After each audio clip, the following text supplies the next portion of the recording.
अलिकति टेक्निकल ज्ञान भएको कोही हुनुहुन्छ यहाँ तपाईहरु?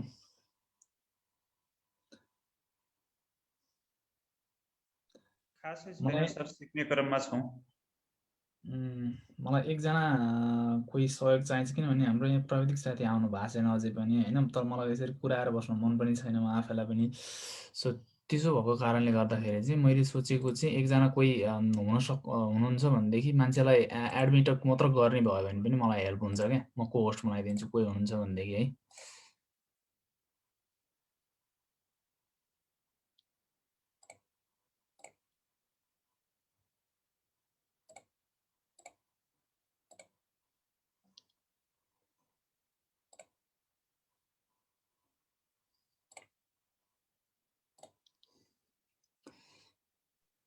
गर्नुपर्ने चाहिँ के हो सर त्यसमा?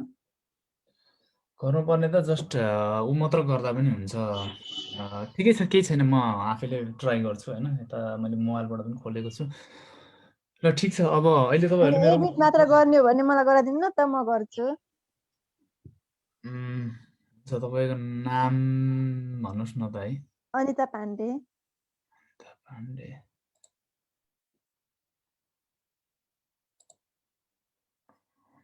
को-होस्ट। ठिक छ, मैले हजुरलाई को-होस्ट बनाइदिएको छु किनभने म अहिले यो एडमिन म बीचमा यो डिस्टर्ब नहोस् भनेर मात्र मैले प्रेजेन्टेसन दिने बेलामा। हुन्छ।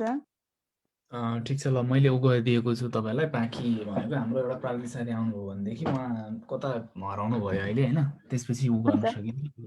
हुन्छ हुन्छ।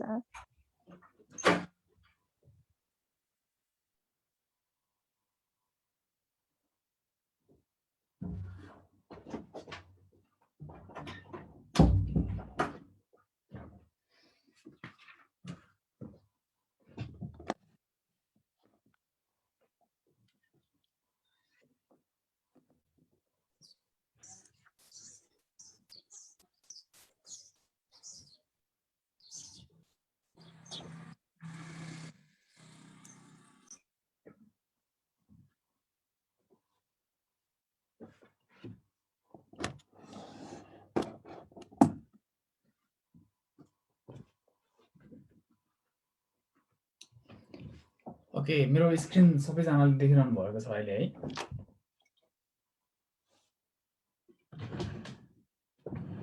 हेलो सर, देखिरहेको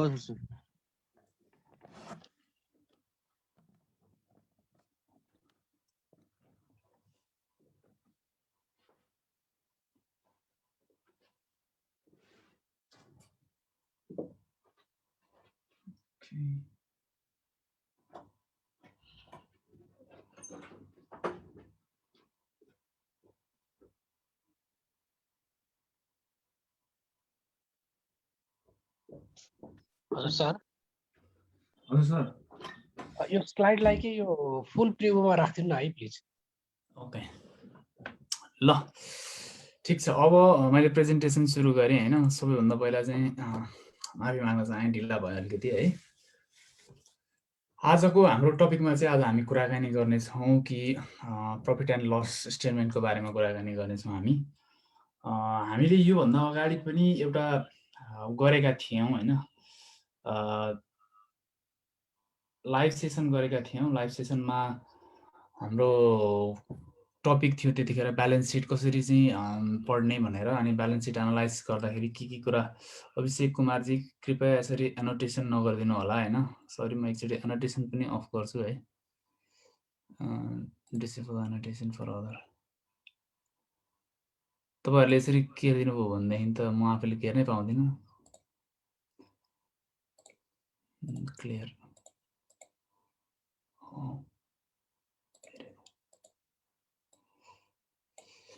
ओके, अघिल्लो हप्ता हामीले कुरा गरेको थियौँ ब्यालेन्स सिट कसरी रिड गर्ने, कम्पनीको ब्यालेन्स सिटमा के हुन्छ र कसरी एनालाइज गर्न सकिन्छ कम्पनी भनेर हैन। शेयर मार्केटमा आज हामी यहाँ जति छौँ तीमध्ये कतिजना मान्छे चाहिँ नयाँ छौँ यहाँ? नयाँ, म नि नयाँ हो। ओके, अब हाम्रो म पनि नयाँ हो। नयाँ शेयर इन्भेस्टरहरूलाई चाहिँ अलिकति सहयोग होस् हैन साधारण कुराहरू जान्नको लागि भनेर चाहिँ हामीले विगत म केही पनि नयाँ हो। विगतका केही दिनदेखि केही महिनादेखि चाहिँ हामीले लाइभ सेसन गर्दै आएका छौँ। हरेक नयाँ नयाँ टपिकमा चाहिँ हामीले यो गर्दै आएका छौँ। तर विगतका केही हप्तादेखि चाहिँ हामीले कम्पनीको फन्डामेन्टल एनालाइसिस कसरी गर्न सकिन्छ भनेर चाहिँ हामीले एक एकवटा टपिकमा चाहिँ कुरा बनाउँदै आएका छौँ हैन। म अहिले लिङ्कहरू दिन भ्याउँदिनँ हैन। म लिङ्क दिन थालेँ भने प्रेजेन्टेसन बिग्रिन्छ। त्यो कारणले गर्दा म लिङ्क अन्तिममा दिनेछु तपाईँहरूलाई। हाम्रो युट्युबमा गएर तपाईँले भाग 2 हेर्न सक्नुहुन्छ अनि भाग 1 पनि हेर्न सक्नुहुन्छ। भाग 1 हाम्रो फन्डामेन्टल एनालाइसिसको बारेमा थियो, सेकेन्ड चाहिँ हाम्रो ब्यालेन्स सिट एनालाइसिसको बारेमा थियो हैन। अनि अर्को कुरा योभन्दा अगाडि पनि म आफूले राखेको थिएँ कि ब्यालेन्स सिट एनालाइसिस गर्दाखेरि लगभग 100-150 जनाले हेर्नुभएको थियो हैन। ब्यालेन्स सिट एनालाइसिस सिकिसकेपछि तपाईँहरूले गएर गर्नुहुन्छ अथवा गर्नुहुन्न। किनभनेदेखि एउटा कुरा के हो भनेदेखि मैले आएर हप्तामा एक दिन तपाईँलाई 1 घन्टा फ्री लेक्चर दिएर चाहिँ तपाईँलाई हुनेवालामा केही पनि छैन यदि तपाईँहरू आफैले इफोर्ट गर्नु भएको छैन भनेदेखि हैन। सो अब मैले चाहिँ सोचेको छु जति पनि हाम्रो फ्री ट्रेनिङ लिने साथीहरू हुनुहुन्छ हाम्रो फेसबुक ग्रुपमा आएर चाहिँ आफूले जे सक्नुहुन्छ आज जस्तो कि आज हामीले प्रफिट एन्ड लस एनालाइसिस गऱ्यौँ भनेदेखि त्यो सिकेको कुराहरू भोलि मैले यस्तो यस्तो एनालाइसिस गरेँ, यो एनालाइसिस ठिक छ कि ठिक छैन भनेर तपाईँहरूले पोस्ट गर्नुभयो भनेदेखि म आफै ग्रुपमा हुन्छु, म आफैले पनि प्रतिक्रिया दिनेछु यो कुराहरूलाई चाहिँ हेर्न सक्नुहुन्छ भनेर हैन। त्यसरी कुरा गर्ने एउटा वातावरण बनाऊ कि भन्ने सोचिरहेको छु मैले चाहिँ हैन। अब त्यसमा चाहिँ तपाईँहरूले इफोर्ट देखाउनु पर्यो। तपाईँहरूले जान्न चाहनुहुन्छ भनेदेखि मैले हेल्प गर्ने हो। अब मैले हप्तामा 1 दिन भनेर हुने पनि केही हैन हैन। अब सिक्न तपाईँहरूले खोज्नुभयो भनेदेखि मैले हेल्प गर्न चाहिँ सक्छु हैन। यी कुराहरू हामी पछि पनि गर्नेछौँ। आजको टपिकतर्फ नै लाग्छु म हैन। आज चाहिँ हामी के कुराकानी गर्नेछौँ भनेर आज हामी कुराकानी गर्नेछौँ हैन। प्रफिट एन्ड लस स्टेटमेन्ट भनेको चाहिँ के हो हैन भन्ने कुराकानी गर्नेछौँ अनि हामी इक्जाम्पल पनि हेर्छौँ हैन। पहिला म साधारण प्रफिट एन्ड लसको स्टेटमेन्ट बनाउने छु। त्यसपछि चाहिँ रियल एउटा कम्पनीको चाहिँ म प्रफिट एन्ड लस स्टेटमेन्ट देखाएर चाहिँ तपाईँलाई त्यो profit and loss statement read गर्न सिकाउने छु। त्यसपछि प्रफिट एन्ड लस स्टेटमेन्टमा के कुराहरू हुन्छन् र कहाँ पाइन्छ प्रफिट एन्ड लस स्टेटमेन्ट भन्ने कुरा पनि हामी गर्नेछौँ। अनि लास्टमा चाहिँ के कुरा चाहिँ एनालाइज गर्नुपर्छ प्रफिट एन्ड लस सिटमा चाहिँ एनालाइसिस के गर्ने हो त, के कुराहरूलाई चाहिँ हामीले टर्मलाई चाहिँ हेर्नुपर्ने छ भन्ने कुराहरू चाहिँ हामी त्यहाँ गर्नेछौँ है।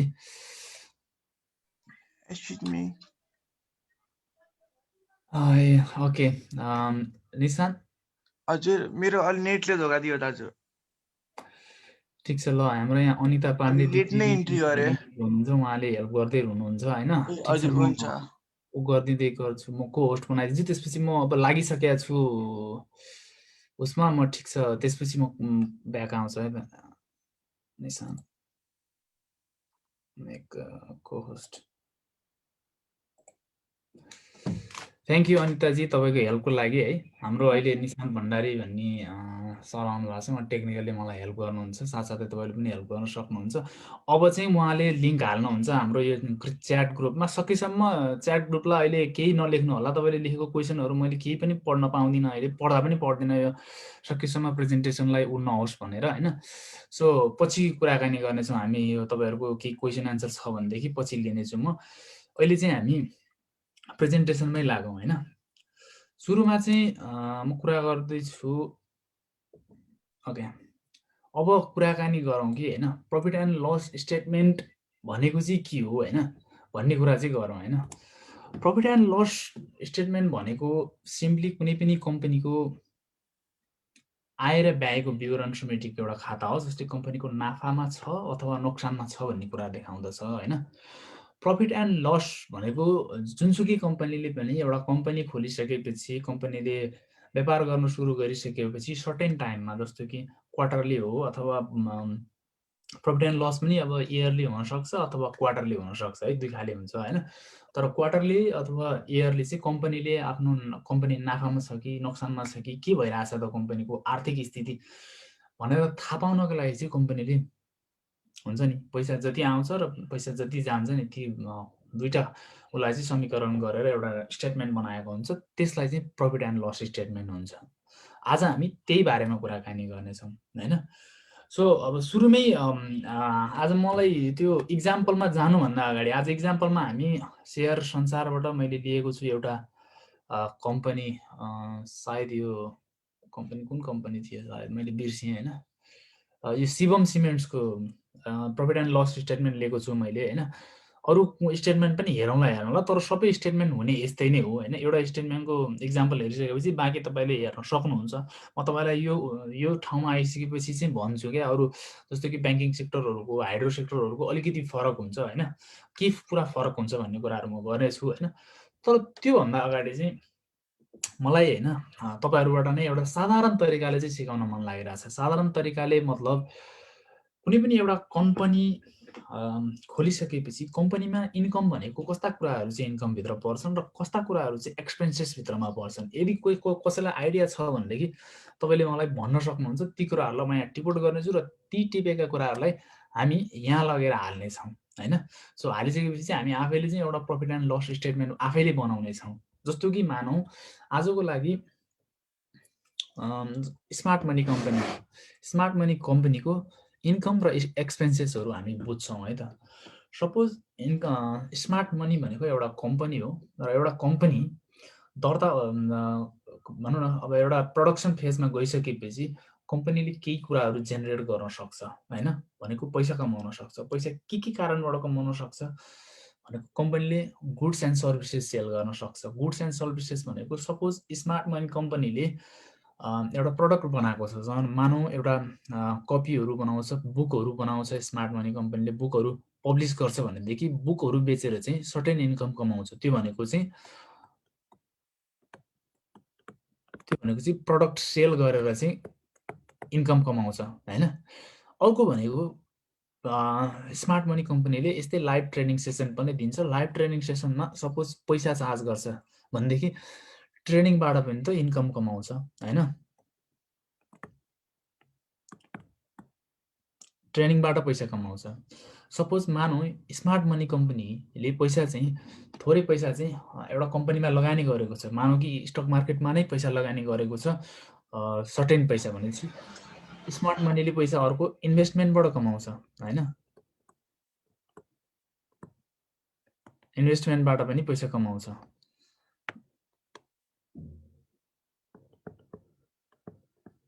होइन।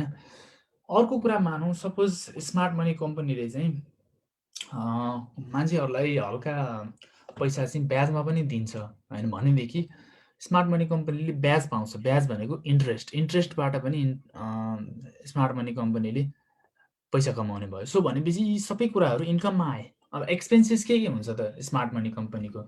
प्रडक्ट सेल गर्नको लागि भनेको प्रडक्ट स्मार्ट मनी कम्पनीले के बनाउँछ? बुक बनाउँछ। बुक बनाउनको लागि सपोज मलाई कच्चा पदार्थ त किन्नु पर्यो नि त।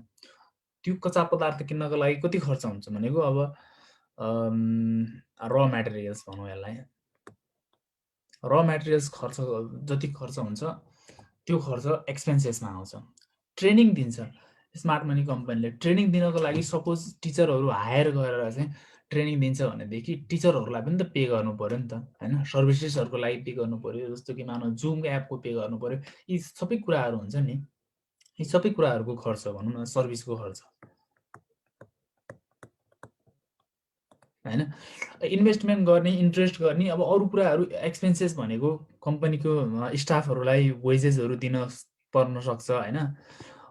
अर्को भनेको स्मार्ट कम्पनीले पैसा ऋणमा लिएको छ सपोज मानौँ होइन, कम्पनी चलाउनको लागि ऋणमा लिएको छ भनेदेखि यो त ब्याजमा दियो भनेदेखि पो ब्याज आउँछ त। ब्याजमा अरूबाट पैसा लिएको छ सापट्टि अथवा ऋणमा भनेदेखि त स्मार्ट मनी कम्पनीले एक्सपेन्सेस तिर्नुपर्छ भनेको इन्ट्रेस्ट तिर्नुपर्छ। इन्ट्रेस्ट कहाँ पर्छ भनेको एक्सपेन्सेसमा पर्छ। एक्सपेन्सेसमा इन्ट्रेस्ट पनि पर्छ। यस्ता अरू थुप्रै कुराहरू हुन्छन् जुन चाहिँ इन्कममा र एक्सपेन्सेसमा छुट्टा छुट्टै पर्छन् होइन। र आज चाहिँ हामी हेर्नेछौँ, यो अलिकति तल हुनुपर्ने थियो, यहाँ बिचमा रहेछ होइन। ठिकसँग यो बारेमा पनि कुराकानी गर्नेछु होइन यो सकाएपछि। त तपाईँले अब इक्जाम्पल अफ हेर्नु पर्दाखेरि यही कुरालाई हामी यहाँ राख्छौँ है त। सपोज यो भनेको चाहिँ एउटा साधारण इन्कम स्टेटमेन्टको एउटा ऊ हो है। पहिला हुन्छ नेट सेल एन्ड रेभिन्यू, त्यसपछि कस्ट अफ सेल, त्यसपछि gross income, operating income, operating expenses होइन, net profit before tax and depreciation लेख्न खोजेको यो स्पेलिङ मिस्टेक भएको छ यहाँ है। अनि ट्याक्स हुन्छ त्यसपछि नेट इन्कम हुन्छ। म यति टर्म्सहरूलाई चाहिँ हल्का बुझाउँछु है। यो टर्म्स चाहिँ हाम्रो यहाँ पनि आउनेछ है। यहाँ सबै जे टर्म्स मैले अघि भनेको छु ती टर्म्सहरू यहाँ पनि आउँछ, तर तपाईँलाई हल्का यहाँ बुझ्यो भनेदेखि थोरै यहाँनिर बुझ्न अझ सजिलो हुन्छ भनेर मात्र मैले तपाईँहरूलाई यहाँ बुझाउन खोजिरहेको हो। सपोज मानौँ अब अघि केबाट कुरा गरौँ है, स्मार्ट मनी कम्पनीको net sales and revenue. Net sales and revenue भनेको चाहिँ टोटल यो हुन्छ नि प्रडक्ट सेल गरेर हुन्छ नि, बुक बेचेर, ट्रेनिङबाट आएको पैसा, इन्भेस्टमेन्टबाट आएको पैसा, इन्कमबाट आएको पैसा, सबै पैसालाई जम्मा गरेर जति पैसा आउँछ नि त्यो भनेको चाहिँ नेट सेल एन्ड रेभिन्यू के हैन। पैसा जताबाट आओस् मतलब भएन, तर जताबाट आउँछ नि पैसा त्यो भनेको चाहिँ नेट सेल एन्ड रेभिन्यूमा पर्छ हैन। टोटल रेभिन्यू पनि भने हुन सक्छ, नेट सेल पनि भने हुन सक्छ है। सो नेट सेलमा सपोज मानौँ स्मार्ट मनी कम्पनीले 1 लाख टोटलको नेट सेल गर्यो हैन भनेदेखि कस्ट अफ सेल आउँछ त्यसपछि। अब कस्ट अफ सेल भनेको चाहिँ यो सेल 1 लाखको सेल गर्नको लागि कति खर्च गर्नु पर्यो त भनेपछि त्यो चाहिँ यहाँ आउँछ क्या। जस्तो कि प्रडक्ट सेल टोटल भनेको जति भयो नि, अब यो टोटल प्रडक्ट कमाउनको लागि चाहिँ कति चाहिँ खर्च गर्नु परेको थियो त भन्ने कुराहरू यहाँ आउँछ। ल सपोज मानौँ स्मार्ट मनी कम्पनीले 1 लाख रुपियाँ पैसा रेभिन्यू ल्याउनको लागि भनेको नि, ट्रान्ज्याक्सनको लागि चाहिँ सपोज 50,000 50,000 रुपियाँ चाहिँ कस्ट लाग्यो भनौँ न, खर्च भयो चाहिँ 1 लाख रुपियाँ उ गर्नको लागि भनेपछि अब ग्रोस इन्कम भन्ने आउँछ क्या तल। ग्रोस इन्कम भनेको चाहिँ नेट सेल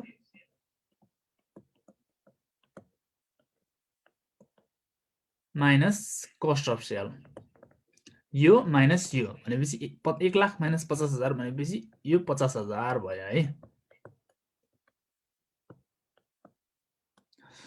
अनि अब अपरेटिङ इन्कममा आउँछ है।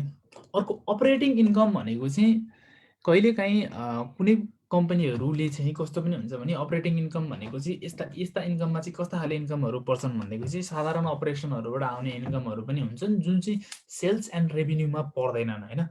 अपरेटिङ इन्कमहरू भनेको चाहिँ कस्ता खाले इन्कम भनेको यदि कम्पनीले केही उहरू भाडाबाट आउन सक्छ हैन, रेन्टिङबाट आउन सक्छ, रेन्टिङबाट आउनेहरू भए यस्ता कुराहरू हुन्छन् जुन चाहिँ सेल्समा पर्दैन, ती कुराहरू चाहिँ अदर इन्कम भन्न पनि सक्छन् उनीहरूले, अपरेटिङ इन्कम पनि भन्न सक्छन् हैन।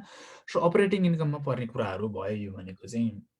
सो अपरेटिङ इन्कममा मानौँ कि अपरेटिङ इन्कम भनेको कम्पनीको 10,000 छ हैन, र अपरेटिङ एक्सपेन्सेस पनि हुन्छ। अपरेटिङ एक्सपेन्सेस भनेका साधारण केही एक्सपेन्सेसहरू हुन्छन् जुन चाहिँ यो कस्ट अफ सेलमा आउँदैन क्या। कस्ट अफ सेलमा नपरेका सेलहरू जस्तो कि बिजुली बत्तीहरूको पैसा तिर्नु पर्यो, वाटर बिलहरू तिर्नु पर्यो, त्यो त अब 3-4 महिनामा एकचोटि तिर्नुपर्ने हुनसक्छ हैन, त्यो नतिरुन्जेलसम्म त त्यसमा आउँदैन। सो ती कुराहरू चाहिँ कम्पनीले काहीँ अदर एक्सपेन्सेस भने हुन्छ, काहीँ अपरेटिङ एक्सपेन्सेस भनेका हुन्छ, यसरी चाहिँ कम्पनीले राख्छन् यहाँनिर। किनभने त्यो कुराहरू पनि त एक्सपेन्सेस त राख्नु त पर्यो नि काहीँ न काहीँ त। सो त्यो भएर कस्ट अफ सेलमा नपरेका चिजहरू यसमा पर्छन्, other expenses or operating expenses. मानौँ त्यो 5,000 छ हैन भनेदेखि net profit before tax and depreciation भनेको चाहिँ 50,000 प्लस यो 10,000 माइनस 5,000 भनेको टोटल 55,000 चाहिँ यस कम्पनीको स्मार्ट मनी कम्पनीको चाहिँ 55,000 चाहिँ net profit before tax and depreciation भयो है। अब ट्याक्स तिर्नुपर्छ, कम्पनीले 50,000 बनायो भनेपछि कम्पनीले त ट्याक्स तिर्नु पर्यो। सपोज कम्पनीले चाहिँ 55,000 मा 10,000 चाहिँ ट्याक्स तिर्यो, 10,000 ट्याक्स तिर्यो हैन, 10,000 ट्याक्स तिर्यो भनेदेखि अब नेट इन्कम आउँछ। नेट इन्कम भनेको चाहिँ कम्पनीको कति भयो त भन्दाखेरि 55,000 minus 10,000 equal to 45,000 is the net income. So यो भनेको चाहिँ सिम्पली कस्तो हो भन्दाखेरि प्रफिट एन्ड लस अकाउन्ट भनेको चाहिँ जहिले पनि एउटा सुन्तला जस्तो हुन्छ, त्यसरी बुझ्नुहोस्। सुरुमा माथि जहिले पनि नेट सेल्स अथवा नेट रेभिन्यू हुन्छ है, भनेको एउटा सिङ्गो सुन्तला भयो। त्यसपछि कस्ट अफ सेल घट्छ, कस्ट अफ सेल सेकेन्डमा हुन्छ जहिले पनि। कस्ट अफ सेल भनेको चाहिँ मानौँ सुन्तलाको पोखरा भयो, त्यो एकचोटि छडाइसकेपछि बाँकी रह्यो 50,000। त्यसमा पनि अरू एक्सपेन्सेसहरू हुन्छ नि, त्यो साधारण त्यो सेतोहरू सुधी फाल्छ नि। त्यसपछि बाँकी लास्टमा हुन्छ नि यो बिहा सिया सिडहरू फालिसकेपछि लास्टमा आउने हुन्छ नि नेट इन्कम, यो भनेको चाहिँ गुदी हो क्या, कम्पनीले टोटल कमाएको नाफा हो क्या यो चाहिँ। हो यही नाफाबाट चाहिँ कम्पनीले चाहिँ अब कति रिजर्भमा राख्ने, कति चाहिँ सेयर होल्डरहरूलाई बाँड्ने भन्ने कुराहरू चाहिँ यो नाफाबाट निक्लिन्छ। कम्पनी 1 लाख रुपियाँको सेल गरेछ भनेदेखि त्यो 1 लाख रुपियाँ सेलबाट चाहिँ कति सेयर होल्डरलाई दिने, कति बोनस दिने भन्ने कुराहरू त्यहाँबाट फिक्स हुँदैन, यहाँबाट फिक्स हुन्छ है। हामीले साधारण कुरा बुझ्यौँ। अब हामी कुरा गर्नेछौँ रियल इक्जाम्पल होइन। त्यो रियल इक्जाम्पल हेर्नुभन्दा अगाडि चाहिँ म यो स्लाइडमा जानेछु जहाँ चाहिँ where to find the profit and loss statement भनेको छ। तपाईँले प्रफिट एन्ड लस स्टेटमेन्ट कहाँबाट थाहा पाउन सक्नुहुन्छ भन्दाखेरिको कम्पनीको वेबसाइटबाट। सपोज तपाईँलाई नबिल ब्याङ्कको प्रफिट एन्ड लस स्टेटमेन्ट चाहियो भनेदेखि नबिल ब्याङ्कको आफ्नो वेबसाइटमा जानु, त्यहाँ उनीहरूको फाइनेन्सियल रिपोर्टमा गएर तपाईँले हेर्न सक्नुहुन्छ। अर्को भनेको अरू फाइनेन्सियल पोर्टलहरू जस्तो कि शेयरसंसार.com, मेरोलगानी.com, investinginnepal.com अनि नेप्सेको वेबसाइटमा पनि तपाईँले पाउन सक्नुहुन्छ। अनि अर्को भनेको आज हो कि हिजो हो लन्च भएको छ नेप्से अल्फाको nepsealpha.com। तपाईँको नेप्से अल्फाबाट पहिला टेक्निकल चार्ट मात्रै हेर्न मिल्थ्यो, अहिले नेप्से अल्फाले चाहिँ फुल वेबसाइट लन्च गरेको छ। त्यहाँबाट पनि तपाईँले चाहिँ कम्पनीको फाइनेन्सियल स्टेटमेन्टहरू हेर्न सक्नुहुन्छ यदि तपाईँलाई चाहियो भनेदेखि। मैले चाहिँ अहिले शेयर संसारको उसबाट डाउनलोड गरेको हो यो शिवम सिमेन्टको कृपया यो बन्द गरिदिनु होला है, कसको हो यो आवाज आइरहेछ।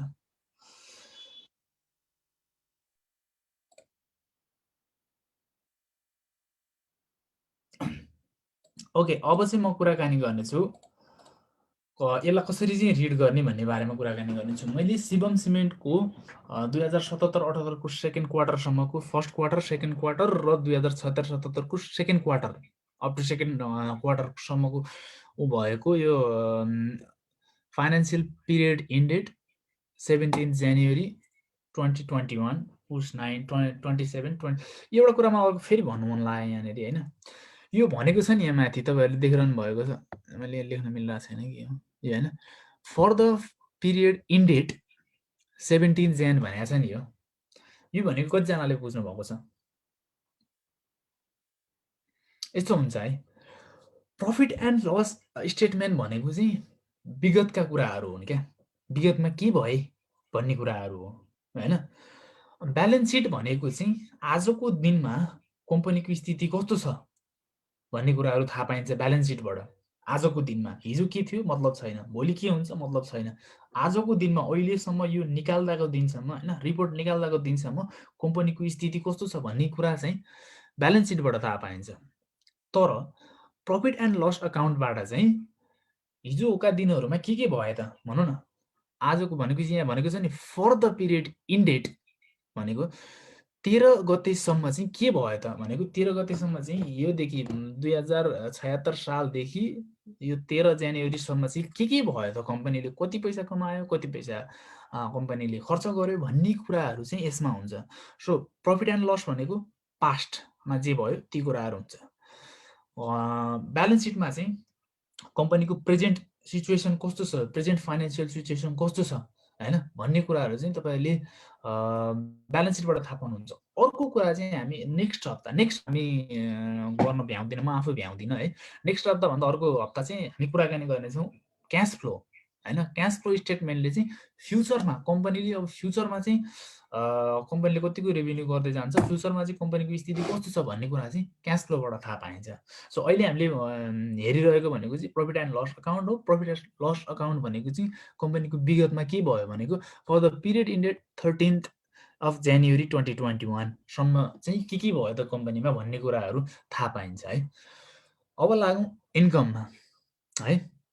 मैले अगाडि भनेको थिएँ सबैभन्दा सुरुमा के हुन्छ भनेर रेभेन्यू फ्रम द अपरेसन, त्यो भनेको चाहिँ नेट रेभेन्यू, नेट सेल होइन, यसलाई जे भन्दा पनि भन्छन् किनभने कम्पनी अनुसार डिनोटेसन फरक हुन्छ तर हरेक कम्पनीको चाहिँ यस्तै हुन्छ है यो चाहिँ नेपालको एउटा चार्टर एकाउन्टेन्टहरूको एउटा रुल हुन्छ हैन ल हुन्छ हैन त्यो ल अनुसारले चाहिँ इन्कम पहिला देखाउनु पर्ने हुन्छ त्यसपछि एक्सपेन्सेस देखाउनु पर्ने हुन्छ अनि तल आएर चाहिँ हैन ट्याक्सहरू डिफर्ड ट्याक्सहरू देखाउनु पर्ने हुन्छ यही फर्ममा हुन्छ जुनसुकै कम्पनीको पनि हैन अब इन्कमको टाइप फरक होला हैन तर एक्सपेन्सेसको टाइप फरक होला तर एउटा ढाँचा चाहिँ यही नै हो है जुनसुकै कम्पनीको तपाईले एनालाइसिस गरे पनि सो सुरुमा रेभेन्यू फ्रम द अपरेसन भनेको छ शिवम सिमेन्टको रेभेन्यू फ्रम द अपरेसनमा के पर्न सक्छ त भनेको कम्पनीले सिमेन्ट बेच्न सक्छ कम्पनीले सिमेन्ट साथसाथै सिमेन्ट अरू हुन्छ नि कङ्क्रिटहरू के बेच्छ नि ती सम्पूर्ण कुराहरू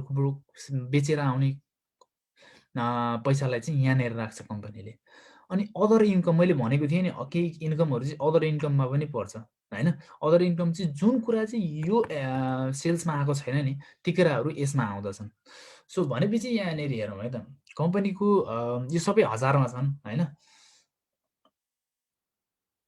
एडमिट ओके सो यति भनेको चाहिँ यो भनेको चाहिँ कम्पनीको टोटल सेल हो है फर द पिरियड इन्डेड त्यो यो क्वार्टरको लागि भनौँ न यो क्वार्टरको टोटल सेल भनेको यो हो अदर इन्कम भनेको यो हो टोटल इन्कम भनेको यो प्लस यो इक्वल टु यो है सिम्पल छ अब एक्सपेन्सेसमा र मेटेरियल्स कन्जम्सन भनेको तपाईको यो अब यहाँ कसैले चाहिँ फेरि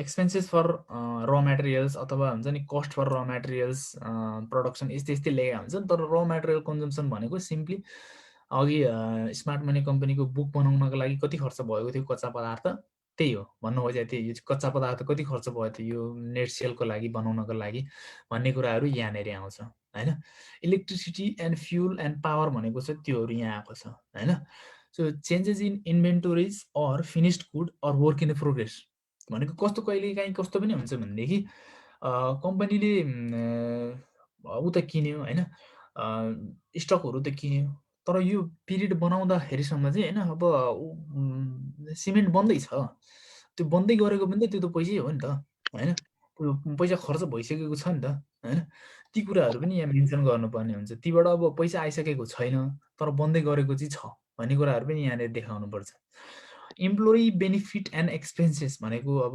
इम्प्लोइहरूलाई दिने स्यालेरीहरू हैन अब सञ्चय कोषहरू के दिन्छ त्यस कम्पनीले ती कुराहरू यहाँनिर आयो हैन एन्ड डिप्रिसिएसन एन्ड अमोर्टाइजेसन भनेको चाहिँ सपोज शिवम सिमेन्टको एउटा मेसिन छ जसले चाहिँ सिमेन्ट बनाउने एक मेसिन छ जुन सिमेन्ट बनाउने मेसिन त 5 वर्ष अगाडि किनेको होला त्यसको भ्यालु पनि त घट्छ नि त त्यो भ्यालु घटिसकेपछि कति भ्यालु घटेको छ डिप्रिसिएसन भएर कतिमा आएको छ भन्ने कुराहरू चाहिँ यहाँनिर देखाउनु पर्ने हुन्छ है अर्को भनेको अदर एक्सपेन्सेसहरू चाहिँ यति कुरामा नसमेटिएका एक्सपेन्सेसहरू चाहिँ अदर एक्सपेन्सेसमा आउँछन् other expenses can be anything हैन जे पनि हुन सक्छ त्यो कुरा चाहिँ तपाईले यदि के हो त्यो अदर एक्सपेन्सेस एकदमै हाई छ भनेदेखि हैन के रहेछ त यत्रो विधि एक्सपेन्सेस अदर तपाईले हेर्न चाहनु हो भनेदेखि तपाईले कहाँ गएर खोज्न सक्नुहुन्छ भनेदेखि कम्पनीको एनुअल रिपोर्टमा जानुस् एनुअल रिपोर्टमा चाहिँ अदर एक्सपेन्सेस तल एउटा नोट गरे हुन्छ के अदर एक्सपेन्सेस के हो भन्ने कुराहरु नोट गरेको हुन्छ हैन सो त्यो भनेको अदर एक्सपेन्सेस भनेको अर्को भनेको फाइनान्स कस्ट केही भन्न खोज्नु भइरहेछ जस्तो लागेछ कसैले है कृपया अलिकति पछि लिन्छु म तपाईको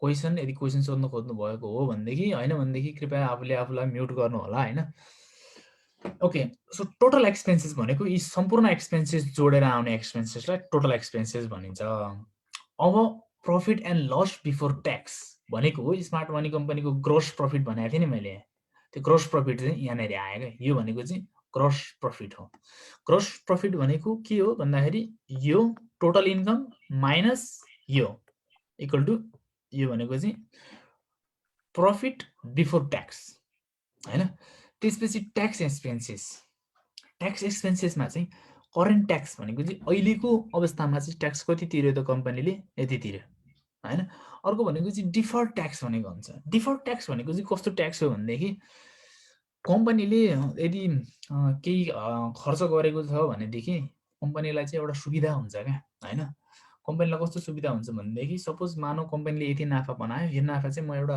अर्को शाखा खोल्दैछु भनेर कम्पनीले खर्च गर्यो भनेदेखि सरकारले सहुलियत दिन्छ क्या, भनेको अर्को वर्ष चाहिँ ट्याक्स तिरे पनि हुन्छ भनेर चाहिँ एउटा सहुलियत दिन्छ। त्यो सहुलियत उनीहरूले लिए भनेदेखि चाहिँ त्यो अर्को वर्ष त तिर्नु पर्यो नि, त्यो तिर्ने पैसा चाहिँ यो डिफर्ड ट्याक्समा आएर बस्छ है।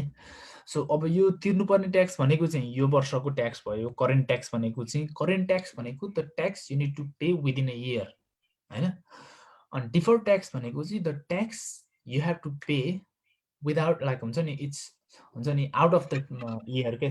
एक वर्षभन्दा बाहिरको ट्याक्स तिर्नु पऱ्यो भनेदेखि चाहिँ त्यो चाहिँ डिफर्ड ट्याक्स, पहिला एक वर्ष अगाडि नतिरेको ट्याक्स चाहिँ यहाँनिर तिर्नुपर्ने हुन्छ। अब यो मेन बुद्धि भनेको चाहिँ net profit and loss for the year भनेको, नेट प्रफिट एन्ड लस भनेको चाहिँ के हो भन्दाखेरि total income minus total expenses minus current tax minus deferred tax equal to net profit हैन। नेट प्रफिट भनेको चाहिँ कम्पनीको टोटल बुद्धि हो हैन, टोटल इन्कम हो, चोखो इन्कम हो त्यो भनेको चाहिँ।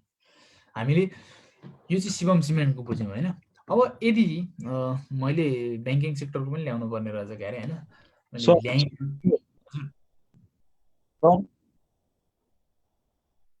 हजुर कोही बोल्दै हुनुहुन्छ? सरी फेरि भनिदिनुहोस् न एकचोटि। डिफर्ड ट्याक्स, हजुर डिफर्ड ट्याक्स भनेको कस्तो हो भनेदेखि नि सपोज एउटा कम्पनी हैन, ल मानौ मैले स्मार्ट मनी कम्पनीको उदाहरण दिएँ हैन। सपोज स्मार्ट मनी कम्पनीले 1 लाख रुपियाँ नाफा बनायो, म यहाँनिर इक्जाम्पल दिन्छु है तपाईँलाई। सपोज 1 लाख रुपियाँ चाहिँ कम्पनीले नाफा कमायो भनेदेखि 1 लाखमा सपोज मानौ 30,000 रुपियाँ चाहिँ मैले ट्याक्स तिर्नुपर्ने छ हैन।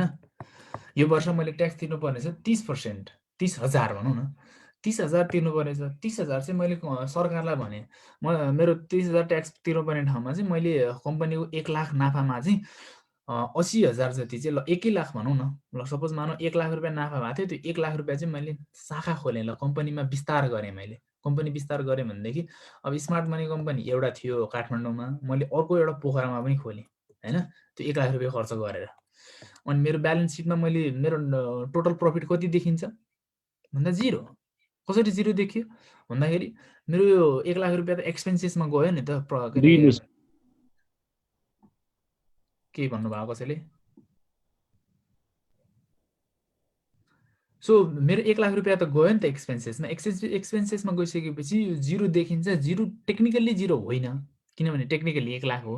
तर मैले यो 1 लाख रुपियाँ चाहिँ मेरो अर्को कम्पनी विस्तार गर्नको लागि लगानी गरी भनेर भनिसकेपछि ट्याक्स कस्तो हुन्छ भने कम्पनीहरूलाई चाहिँ अर्को वर्ष तिर्न मिल्छ कि अब यो 30,000 चाहिँ यो वर्ष तिर्नु पर्दैन, अर्को वर्ष तिर्नको लागि सहुलियत दिन्छ क्या सरकारले। तर यो तिर्नु चाहिँ पर्छ, तर यो वर्ष नतिरे पनि हुन्छ क्या। डिफर्ड ट्याक्स भनेको चाहिँ यो अहिले तिर्नुपर्ने ट्याक्सलाई डिफर्ड गरेर चाहिँ अर्को वर्ष तिर्नको लागि कम्पनीहरूले सरकारसँग सहुलियत मागेको हो हैन। सर यो चाहिँ अर्को वर्ष तिर्यो भनेदेखि चाहिँ डिफर्ड ट्याक्समा आउँछ क्या, करेन्ट ट्याक्समा आउँदैन। करेन्ट ट्याक्स भनेको चाहिँ यदि मैले यो वर्ष 30,000 तिरेँ भनेदेखि नि त्यो चाहिँ करेन्ट ट्याक्समा आउँछ क्या। बुझ्नुभयो? क्लियर भयो। ओके, अब हामी कुरा गरौँ, हामीले थाहा पायौँ है। अनि अर्को कुरा, एउटा साधारण कुरा चाहिँ म अर्को के पनि भन्न चाहन्छु भनेदेखि यो एउटा म्यानुफ्याक्चर कम्पनीको ब्यालेन्स सिट हो, sorry profit and loss account हो हैन। तर यदि तपाईँले ब्याङ्किङ सेक्टरको हेर्नुभयो भनेदेखि यो र मेटेरियल कन्जम्सनहरू हैन, इलेक्ट्रिसिटी पावर यस्तो नआउन सक्छ है। त्यसमा चाहिँ अब कस्ता चिजहरू आउन सक्छन् भनेदेखि नि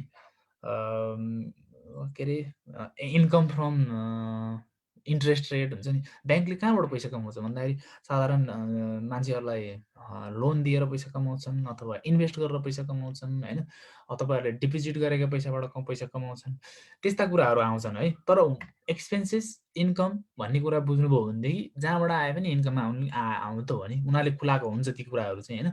सो तपाईँले ब्याङ्किङ सेक्टरमा गएर चाहिँ कहाँनिर छ यसको यो र मेटेरियल कन्जम्सन भनेर खोज्नुभयो भनेदेखि चाहिँ भेट्नु नहुनसक्छ। अब हाइड्रो पावरमा गएर हेर्नुभयो भनेदेखि फेरि त्यस्तै खाले हुनसक्छ हैन। अब इन्सुरेन्समा गयो भनेदेखि तपाईँको इन्सुरेन्सहरू मान्छेले इन्सुरेन्स कति तिरेका छन्, इन्सुरेन्सबाट कति कमाएको छ भन्ने कुराहरू आउँछ। So as a whole income हुन्छ कम्पनीकोमा, त्यति बुझ्नुहोस्। कम्पनीको प्रफिट एन्ड लस अकाउन्टमा इन्कम हुन्छ, इन्कममा ब्ल ब्ल ब्ल ब्ल इन्कम हुन्छ, त्यसपछि टोटल इन्कम हुन्छ, त्यसपछि एक्सपेन्सेस हुन्छ, ब्ल ब्ल ब्ल ब्ल एक्सपेन्सेस हुन्छ, टोटल एक्सपेन्सेस हुन्छ। ट्याक्स त सम्पूर्ण कम्पनीको ट्याक्स एउटै हो, सम्पूर्ण कम्पनीको डिफर ट्याक्स भनेको एउटै हो हैन। सो त्यो डिफर ट्याक्स र ट्याक्स भन्नुभन्दा अगाडि चाहिँ यहाँसम्म चाहिँ जति यो टोटल हेर्ने भनेको चाहिँ total income total expenses, total income minus total expenses equal to profit and loss before tax हैन। अनि नेट प्रफिट भनेको चाहिँ profit and loss before tax minus current tax minus defer tax है। त्यसो गर्दाखेरि चाहिँ टोटल यहाँ आएको हुन्छ। यो तपाईँले आफै हिसाब गर्न हेर्न सक्नुहुन्छ, तर गर्नु पर्दैन, यो अब अकाउन्टेन्टले गरे हिसाब हो हैन। ओके, अब हामी कम्पनीको इक्जाम्पल हेर्छौँ। हामीले ब्यालेन्स सिट कसरी रिड गर्ने भन्ने कुरा थाहा पायौँ हैन। अब तपाईँहरू आफैले चाहिँ हेर्न सक्नुहुन्छ कसरी चाहिँ ब्यालेन्स सिट पढ्ने भन्ने कुरा तपाईँलाई आफैले थाहा भयो हैन। अब एनालाइज गर्न सिकौँ क्या हैन। कम्पनीको ब्यालेन्स सिट एनालाइज चाहिँ कसरी गर्ने भन्ने कुराहरू सिकौँ है त। ओके, मैले एउटा चिज हाल्न खोजेको थिएँ, यो आएको रहेनछ हैन। ठिक छ, अब म यहाँ तपाईँलाई लेखेर नै गर्छु है। कम्पनीको गुड कम्पनी हुनका लागि के हुनुपर्छ र ब्याड कम्पनीलाई कस्तो कम्पनी चाहिँ ब्याड कम्पनी हुन्छ भन्ने कुराहरू चाहिँ म तपाईँहरूलाई यहाँ बताउँछु है त। सिम्पली गुड कम्पनी हुनका लागि नि ब्यालेन्स सिट कस्तो हुनुपर्छ भन्दाखेरि म 3-4 वटा टर्म लिन्छु है त। यो माथिको कुराहरू छोडिदिनु हैन, क्यापिटलदेखि लिएर net interest income, net profit, loans and advances हैन। ओके, यहाँसम्म कुरा गरौँ हैन। नेट इन्ट्रेस्ट इन्कम छ नि, टोटल अपरेटिङ इन्कम भनेको चाहिँ टोटल सेल हुन्छ नि, माथिको टोटल प्रफिट, टोटल रेभिन्यू भनौँ न, सेल्स।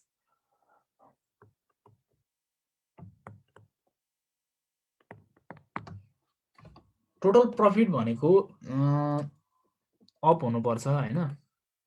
अनि अर्को भनेको नेट प्रफिट, नेट प्रफिट बढ्दै गएको हुनुपर्छ हैन। नेट प्रफिट एकैछिन पर्खनुहोस् है, मैले एउटा त्यो चित्र नै डाउनलोड गरेको थिएँ, त्यो चित्र कता हराएछ क्या, नत्र म सजिलै लेखिरहनै पर्ने थिएन हैन। डिस्कार्ड,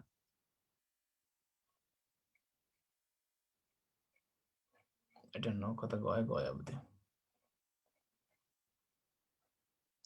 ठिक छ, म तपाईँहरूलाई यहीँबाट भनेर नै गर्छु है। अब मैले भेट्दिनँ त्यो अहिले, मलाई थाहा छ। सो अब सिम्पली यहाँ नै हेरौँ है।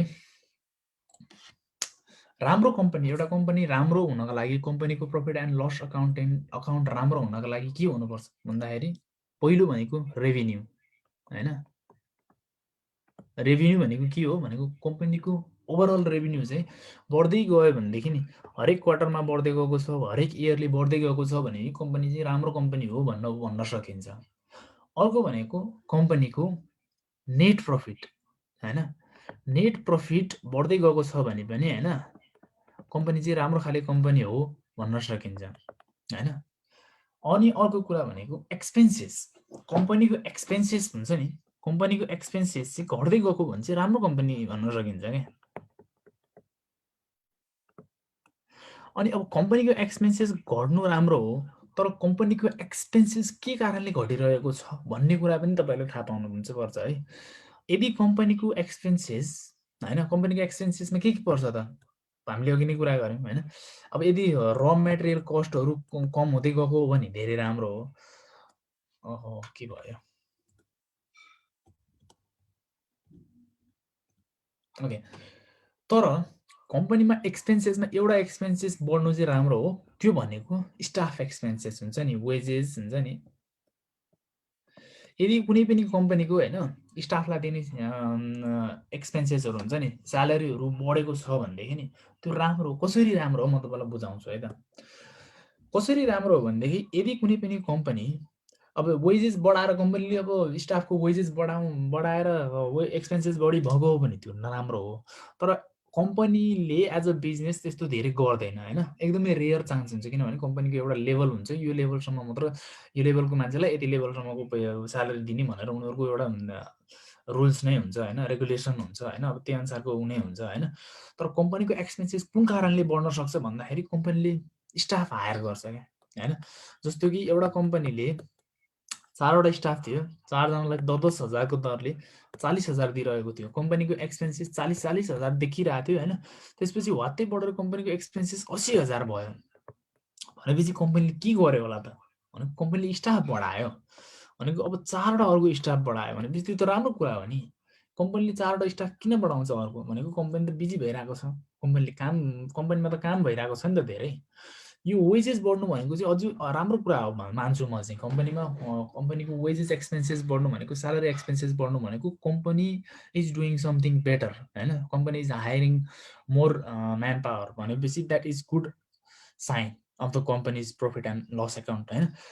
अनि अर्को भनेको चाहिँ अब यदि र मटेरियलहरू जस्तो कि एउटा यदि कम्पनीलाई 1 बोरा सिमेन्ट, शिवम कम्पनीलाई यदि 1 बोरा सिमेन्ट बनाउनका लागि मानौ 200 रुपियाँ खर्च लाग्ने थियो, त्यसपछि उनीहरूले बेटर सप्लायर भेट्टाए हैन। बेटर सप्लायर भेटाएर उनीहरूले 150 मा चाहिँ 1 बोरा सिमेन्ट बनाउन सक्ने र मटेरियल पायो भने त्यो त कम्पनीको लागि राम्रो कुरा हो नि त। किनभनेदेखि कम्पनीले बेच्ने त त्यही 500 मा हो नि। 200 आउँदा 200 रुपियाँ र मटेरियल खर्च गर्दा पनि 500 मा बेच्थ्यो, 150 खर्च गर्दा पनि 500 मा बेच्थ्यो भनेपछि कम्पनीको त यो मार्जिन धेरै भयो नि त यसमा त। कम्पनीले प्रफिट मार्जिन धेरै हुन्छ नि त। त्यसो भएको कारणले गर्दाखेरि चाहिँ यस्ता कुराहरू चाहिँ हेर्नुपर्ने हुन्छ।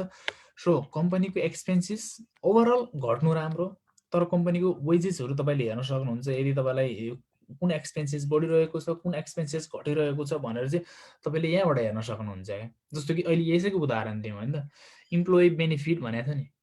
म हेरौँ है त यहाँ कम्पनीको 200,000, 2,000 लाख, 10 लाख करोड, 10 करोड, 25 करोड कम्पनीको क्वार्टरमा 2076-77 को क्वार्टर 2 मा चाहिँ 25 करोड थियो।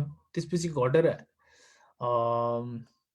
कतिमा आयो भनेपछि यो 11 करोडमा आयो। त्यसपछि फेरि यतिमा आएको छ भनेपछि यी कुराहरू यो यहाँ र यहाँ बराबरमा छ। यो सेक्टरमा चाहिँ कम छ भनेको यतिमा अलिकति धेरै एनालाइसिस गर्न नपुगिरहेको छ हैन। अझै 1-2टा क्वार्टरको हेर्नुभयो भने चाहिँ तपाईँलाई थाहा हुन्छ कि। किनभने कहिलेकाहीँ यस्तो पनि हुन्छ, यो क्वार्टरमा चाहिँ कम्पनीको केही पे गर्ने पनि हुनसक्छ क्या स्टाफलाई हैन। त्यो भएको कारणले यो क्वार्टर र यो क्वार्टर चाहिँ बराबर जस्तै देखिरहेको छ हैन।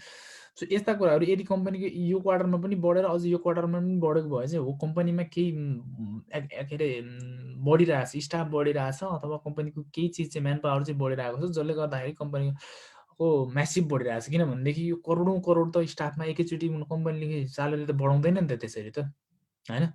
सो त्यो कारणले गर्दाखेरि कम्पनीको स्टाफहरू बढिरहेको हुनसक्छ। म्यान पावर बढ्नु भनेको कम्पनीको लागि राम्रो कुरा हो हैन। सो ती कुराहरू चाहिँ हामीले हेर्न सक्छौँ है। ओके, अनि रेभिन्यू भयो, प्रफिट भयो अनि एक्सपेन्सेस, यति 3टा कुरालाई गरेर चाहिँ हामी आजको कम्पनी एनालाइसिस गर्नेछौँ। 2टा कम्पनी हैन। अहिलेको लागि मैले यो एउटा कम्पनी लिएको छु हैन, global IMA bank. Global IMA ब्याङ्कको प्रफिट एन्ड लस अकाउन्टको कुराकानी गर्नेछु। यो टोटल फाइनेन्सियल अकाउन्टेन्ट हो है। यो 3टा भनेको paid of capital, share premium, share premium हैन, retain earning, reserve, equity, total asset हैन। यो हामीले अघिल्लो हप्ता नै पढेको कुराहरू हुन्। यो ब्यालेन्स सिटको लागि हामीले पढेका हौँ। यदि तपाईँले थाहा छैन यो के हो भन्ने कुराहरू, तपाईँले हाम्रो ब्यालेन्स सिट एनालाइसिसको ट्रेनिङ हेर्न सक्नुहुन्छ। यी सबै कुराहरू हामीले डिटेलमा गरेका थियौँ है। आजको हामी कुराकानी गर्नेछौँ कम्पनीको के कुरा हेर्छौँ हामी, नेट प्रफिट हेर्नेछौँ, अपरेटिङ प्रफिट हेर्नेछौँ हैन, टोटल अपरेटिङ इन्कम हेर्नेछौँ, नेट इन्कम हेर्नेछौँ हामी, अनि इन्ट्रेस्ट इन्कम पनि हेर्नेछौँ हामी। इन्ट्रेस्ट इन्कम यो ब्याङ्कको भएर मात्र भएको हो हैन। हैन भनेदेखि अरू साधारणको इन्ट्रेस्ट इन्कम कमै हुन्छ। यो ग्लोबल आइएमए ब्याङ्कको हो, त्यो भएको कारणले गर्दाखेरि चाहिँ यहाँ छ हैन। सो यो सब हजारमा छन् हैन यो अङ्कहरू। अब सबैभन्दा सुरुमा कुरा गरौँ नेट इन्ट्रेस्ट इन्कम हैन। ब्याङ्कको सबैभन्दा मेन इन्कम भनेको चाहिँ इन्ट्रेस्ट इन्कमै हो हैन। अब यहाँनिर हेरौँ है त, कम्पनीको नेट इन्ट्रेस्ट इन्कम बढ्दै गइरहेको छ कि घट्दै गइरहेको छ भन्ने कुराहरू हामीले हेर्न सक्छौँ है। यो 2076-77 को क्वार्टर 2 देखि 2077-78 को क्वार्टर 2 सम्म छ। 4वटा क्वार्टरको छ। 4वटा क्वार्टरले चाहिँ हामीलाई धेरै नै ज्ञान दिन्छ हैन। सुरुमा छ कम्पनीको सुरुमा 2076-77 को क्वार्टर 2 मा कम्पनीको नेट इन्ट्रेस्ट इन्कम भनेको चाहिँ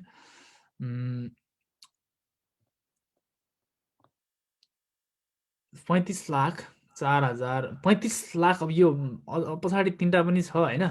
सो जस्ट म यो अगाडिको 3टा मात्र लिन्छु है, त्यो बुझ्नको लागि सजिलो हुन्छ। किनभनेदेखि मैले करोडमा म आफैले पनि 1.100 नै भन्नुपर्ने भयो है। सो 354 लाख छ है कम्पनीको 2076-77 लाखको हैन। त्यसपछि बढेर 2076-77 क्वार्टर 3 मा आउँदाखेरि यो 600 मा पुगेको छ है। त्यसपछि अझ बढेर यो 819 मा पुगेको छ हैन। त्यसपछि क्वार्टर 2077-78 क्वार्टरमा आउँदाखेरि चाहिँ यो घटेको छ फेरि हैन, झ्याप्पै घटेको छ। घटेर चाहिँ 259 मा आएको छ र त्यसपछि 2447 मा आएको छ। यो राम्रो कि नराम्रो भन्ने भनेको कम्पनी सिम्पली बढिरहेको छ यहाँसम्म, त्यहाँबाट फेरि कम्पनी घट्यो एकचोटि हैन, त्यहाँबाट अलिकति बढिरहेको छ भनेको यो किन हुन्छ भनेपछि 2000 यो चाहिँ क्वार्टर इन्ड भयो नि, जब 2076-77 क्वार्टर इन्ड भयो। क्वार्टर इन्ड भइसकेपछि कस्तो पनि हुन्छ भनेदेखि कतिपय बेलामा चाहिँ क्वार्टर इन्ड भइसकेपछि धेरै चिजहरू चाहिँ चेन्ज हुन्छ। किनभनेदेखि इन्कम मान्छेहरूको हुन्छ नि डिपोजिटहरू चेन्ज हुनसक्छ हैन, कम्पनीले आफ्नो उहरू चेन्ज गर्न सक्छ। त्यो कारणले गर्दाखेरि चाहिँ नेट इन्ट्रेस्ट इन्कम चाहिँ कम भएको हुनसक्छ। तर सेकेन्ड क्वार्टरमा चाहिँ यो ग्रेजुअली भनेको यो लगभग 100% नै बढेको छ यहाँ है। एक क्वार्टरमा नै 100% बढेको छ। यहाँबाट यहाँ हेर्नुहुन्छ भनेदेखि तपाईँले यहाँ 100% बढेको थियो, त्यहाँबाट फेरि यहाँबाट यहाँ हेर्नुहुन्छ भनेदेखि लगभग काइन्ड अफ लाइक 50% इन्क्रिज भएको छ। त्यहाँबाट फेरि यहाँबाट लगभग 75% डिक्रिज भयो र 75% बाट फेरि 100% इन्क्रिज भएको देख्न सकिन्छ सेकेन्ड क्वार्टरमा, जो भनेको राम्रो नै हो हैन। यो भनेको फल युजुअली यो टाइममा हुने टाइम नै हो। किनभने यो इयर चेन्ज हुँदाखेरि कम्पनीको नेट इन्ट्रेस्ट इन्कम चेन्ज हुनसक्छ हैन। अर्को भनेको टोटल अपरेटिङ इन्कम। अब टोटल अपरेटिङ इन्कम चाहिँ कति छ त कम्पनीको, त्यो पनि हेरौँ कुन तरिकाले गइरहेको छ भन्ने कुराहरू हेरौँ। यो पनि पहिला 456 लाख थियो हैन, त्यसपछि बढेर 752 मा पुग्यो भनेपछि लगभग kind of 75% increase in 1 quarter. It's really massive हैन, यो ठुलो चेन्जेस हो। त्यहाँबाट फेरि हेर्ने भनेदेखि लगभग अर्को 25% अथवा हुन्छ नि 30% समथिङ यहाँनिर पनि बढाइ देख्न सकिन्छ हैन। सो तपाईँले अदर अपरेटिङ इन्कमलाई पनि चार्टमा हेर्नुहुन्छ भनेदेखि काइन्ड अफ यो पनि माथि गएको छ यहाँसम्म हैन, त्यहाँबाट फेरि ग्रेजुअली घटेर हैन सिग्निफिकेन्टली घटेर चाहिँ 321 मा आएको छ हैन। 321 मा आएको छ। 321 मा आएको भनेको चाहिँ लगभग तपाईँको 770% जति नै घटेको छ यहाँनिर पनि है। ग्रेजुअली घटेर फेरि 595 लगभग 600 नै भनौँ न, 600 मा पुग्न आँटेको छ। त्यो भनेको चाहिँ यसरी नै अप गइरहेको छ भनेपछि यो पोइन्टमा भनेको यो क्वार्टरमा चाहिँ कम्पनीको हुन्छ नि टोटल इन्कम चाहिँ यहाँनिर घटेको छ है। 2077-78 मा घटेको छ फर्स्ट क्वार्टरमा हैन। के कारणले घटेको छ भन्ने कुरा चाहिँ तपाईँले फेरि उनै हेर्नुपर्ने हुन्छ हैन, नोट हेर्नुपर्ने हुन्छ। नोट चाहिँ कम्पनीको एनुअल रिपोर्टमा हुन्छ है।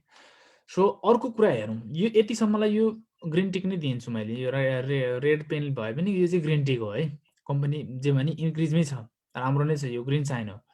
अर्को भनेको नेट प्रफिट। नेट प्रफिट भनेको त कम्पनीको त गुदी हो हैन।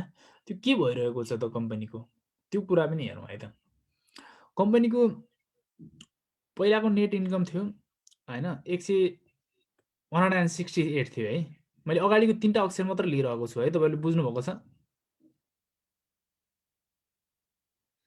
अनि त्यसपछि मैले दोस्रोमा आउँदाखेरि कम्पनी लगभग डबलै भएको छ है यहाँ हैन। 315 भएको छ, त्यसपछि 388 भएको छ भनेपछि कम्पनी एकचोटि लगभग डबलै जसरी गयो, त्यसपछि हल्का 1300 गएको छ है। यहाँनिर चाहिँ हल्का तल गएको छ भनौँ न, 315 बाट 300 मा पुगेको छ। त्यहाँबाट अझै तल झरेको छ कम्पनी र अलिकति बढेको देख्न सकिन्छ। र म यो 3टालाई चार्टमा प्लट गर्छु हैन। मैले गर्नै पर्दैन, तपाईँले यहाँबाट चार्ट हेर्न सक्नुहुन्छ एक्चुअली हैन। कम्पनीको सबै कुराहरू ग्रिन साइन नै छ है यो भनेको चाहिँ हैन। कम्पनी माथि गएको छ, त्यहाँबाट अलिकति तल आएर माथि गएको छ, माथि गएको छ, फेरि तल आएर कम गएको छ। लगभग सबै साइन ग्रिन छ। अपरेटिङ प्रफिट भनेको छ हैन, यहाँ केही कारणले कम्पनीको अपरेटिङ प्रफिट देखिएको छैन। अब यो कारण भनेको 2-3टा कारण छन्। एउटा कारण कम्पनीको नेट अपरेटिङ प्रफिट भएर पनि यो जुन साइटले यो अपलोड गर्नुपर्ने थियो अपलोड नभएको पनि हुनसक्छ हैन। किनभने मैले यो लिएको भनेको कम्पनीको अनाउन्स के अरे एनुअल सिटबाट लिएको होइन, मैले यो नेप्सी अल्फाको चार्टबाट लिएको। ऊ नगरेको पनि हुनसक्छ है। यो नभएको चाहिँ होइन कम्पनीको ऊ अपडेट नभएको पनि हुनसक्छ अथवा कम्पनीको अपरेटिङ प्रफिट त हुनुपर्ने हो होइन, तर यहाँनिर अपडेट छैन होइन।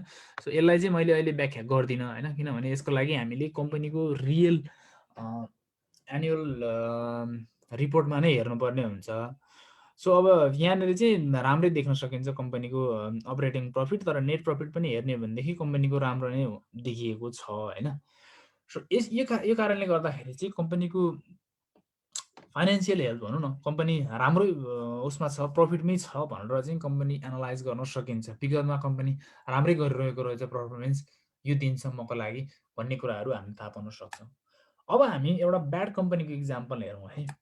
मैले यो तपाईँहरूलाई फेरि यो ब्याड कम्पनी र गुड कम्पनी भनेर इक्जाम्पल दिएको, यो फेरि कम्पनी गुड रहेछ भनेर बाई गर्न नथाल्नु होला। यो इक्जाम्पल मात्र दिनको लागि मात्र मैले खोजे हो होइन।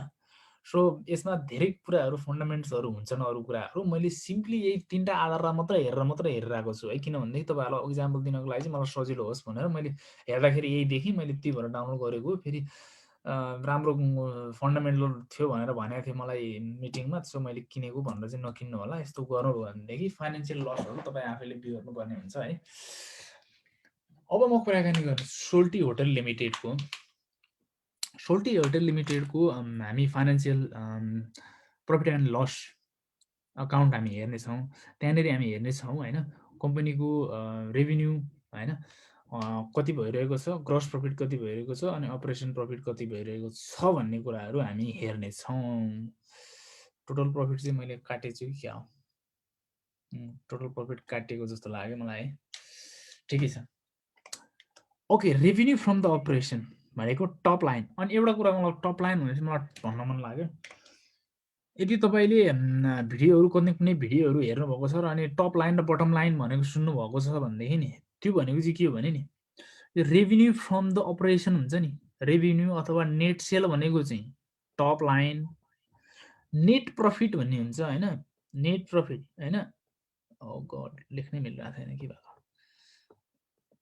नेट प्रफिट भनेको चाहिँ होइन बटम लाइन हो है, नजुकेस्। मैले यदि टप लाइन र बटम लाइन भने भनेदेखि यो चाहिँ अब फाइनेन्सियल टर्म हो होइन, मैले बुझ्नै पर्छ भन्ने चाहिँ होइन, तर सजिलो हुन्छ कहिले मैले टप लाइन बटम लाइन भन्यो भने के भने भन्ने बुझ्नुभयो भनेदेखि टप लाइन भनेको रेभिन्यू फ्रम द अपरेसन भनेको टोटल सेललाई चाहिँ टप लाइन भनेर भनिन्छ। बटम लाइन भनेको चाहिँ नेट सेल, त्यो अघिको सुन्तला सम्झिनुहोस्। टप लाइन भनेको चाहिँ त्यो बोक्रा सहितै, अनि बटम लाइन भनेको चाहिँ भित्रको गुदी मात्र है। ओके, अब हेरौँ कम्पनीको रेभिन्यू फ्रम द सेल्स के भएर आएर छ। कम्पनीको रेभिन्यू म अगाडिको 3टा मात्र लिन्छु यसमा पनि है। कम्पनीको 2076-77 सालको Q2 मा कम्पनीको पहिलाको टोटल सेल्स भनेको चाहिँ 821 थियो है। त्यहाँबाट बढ्यो होइन, ग्रेजुअली बढेर चाहिँ लगभग कम्पनीको 1166 मा पुग्यो है। राम्रो बढेको छ यहाँनिर भनौँ न, यो भनेको चाहिँ होटल सेक्टरको लागि राम्रै हो। त्यसपछि अझ बढिरहेको देख्न सकिन्छ, 1238 मा पुग्यो त्यसपछि है।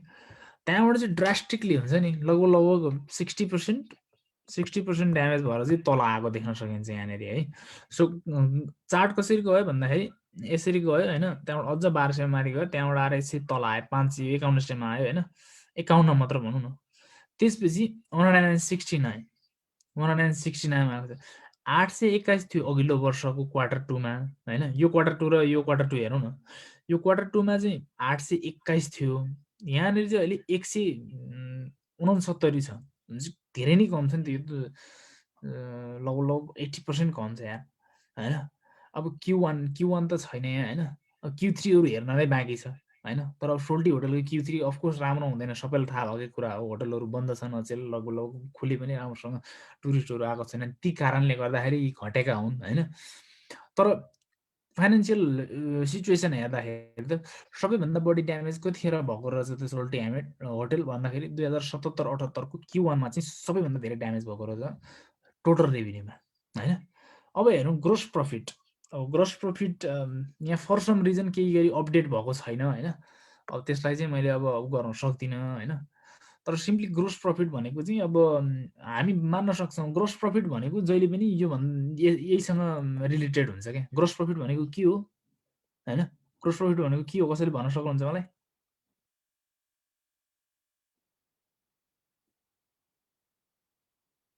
ग्रोस प्रॉफिट भनेको ट्याक्स अगाडि नकाटे प्रफिट यस करेक्ट सो ग्रोस प्रॉफिट भनेको चाहिँ यो revenue from the operation minus like cost of sold good sold क्या हैन त्यो कस्ट अफ गुड सोल्ड गर्दाखेरि चाहिँ हामीले अगाडि यहाँ गरेको थियौँ नि स्मार्ट मनीको बारेमा यो सब डिलिट भइसक्यो हैन सो ग्रोस सेल भनेको चाहिँ यो माइनस यो भनेको चाहिँ ग्रोस इन्कम हो हैन सो ग्रोस इन्कममा चाहिँ ट्याक्स लगाइरहेको हुँदैन है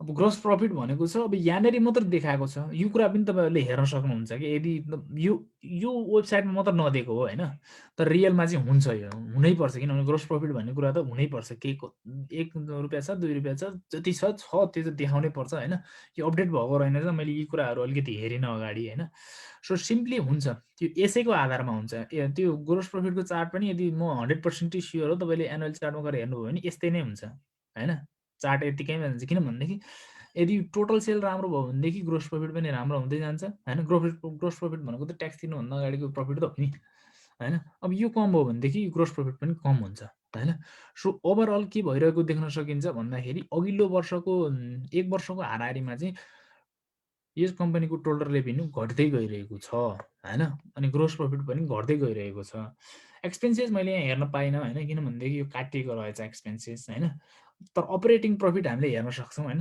अपरेटिङ प्रॉफिट भनेको चाहिँ कम्पनी चलाउनको लागि मात्र के सोल्टी होटल को ढोका खोल्नको लागि मात्र हैन कति नाफा भयो त हैन सो ढोका खोलेर मात्र कति नाफा भयो हेरौँ है त अघिल्लो वर्ष 2076-77 सालमा 147 थियो हैन नाफामा थियो है यतिखेर चाहिँ पोजिटिभमा थियो त्यसपछि बढेर 178 पोजिटिभमा पुग्यो त्यहाँबाट घटेर पोजिटिभ 128 मा आयो 2077-78 मा आउँदाखेरि त हैन कम्पनीको ढोका खोल्न उल्टै पैसा तिर्नुपर्ने भयो के त्यो स्थितिमा पुग्यो कम्पनी हैन अनि त्यो माइनसमा भयो के कम्पनीलाई नाफा हैन कि घाटा भइरहेको छ के यदि कहिलेकाहीँ यो ग्रोस प्रॉफिट भनेको छ नि ग्रोस प्रॉफिट माइनसमा पनि आउन सक्छ है यहाँ अहिले प्लसमा आएको छ हैन कहिलेकाहीँ माइनसमा आउँछ माइनसमा आयो भनेको चाहिँ कम्पनीले आफूले इन्कम गरेको भन्दा पनि बढी एक्सपेन्सेस भयो भनेदेखि चाहिँ खर्च बढी भयो भने नि कम्पनीले कमाउने भन्दा नि बढी खर्च गर्यो भनेदेखि चाहिँ ग्रोस प्रॉफिट एन्ड लस हो खासमा चाहिँ यो हैन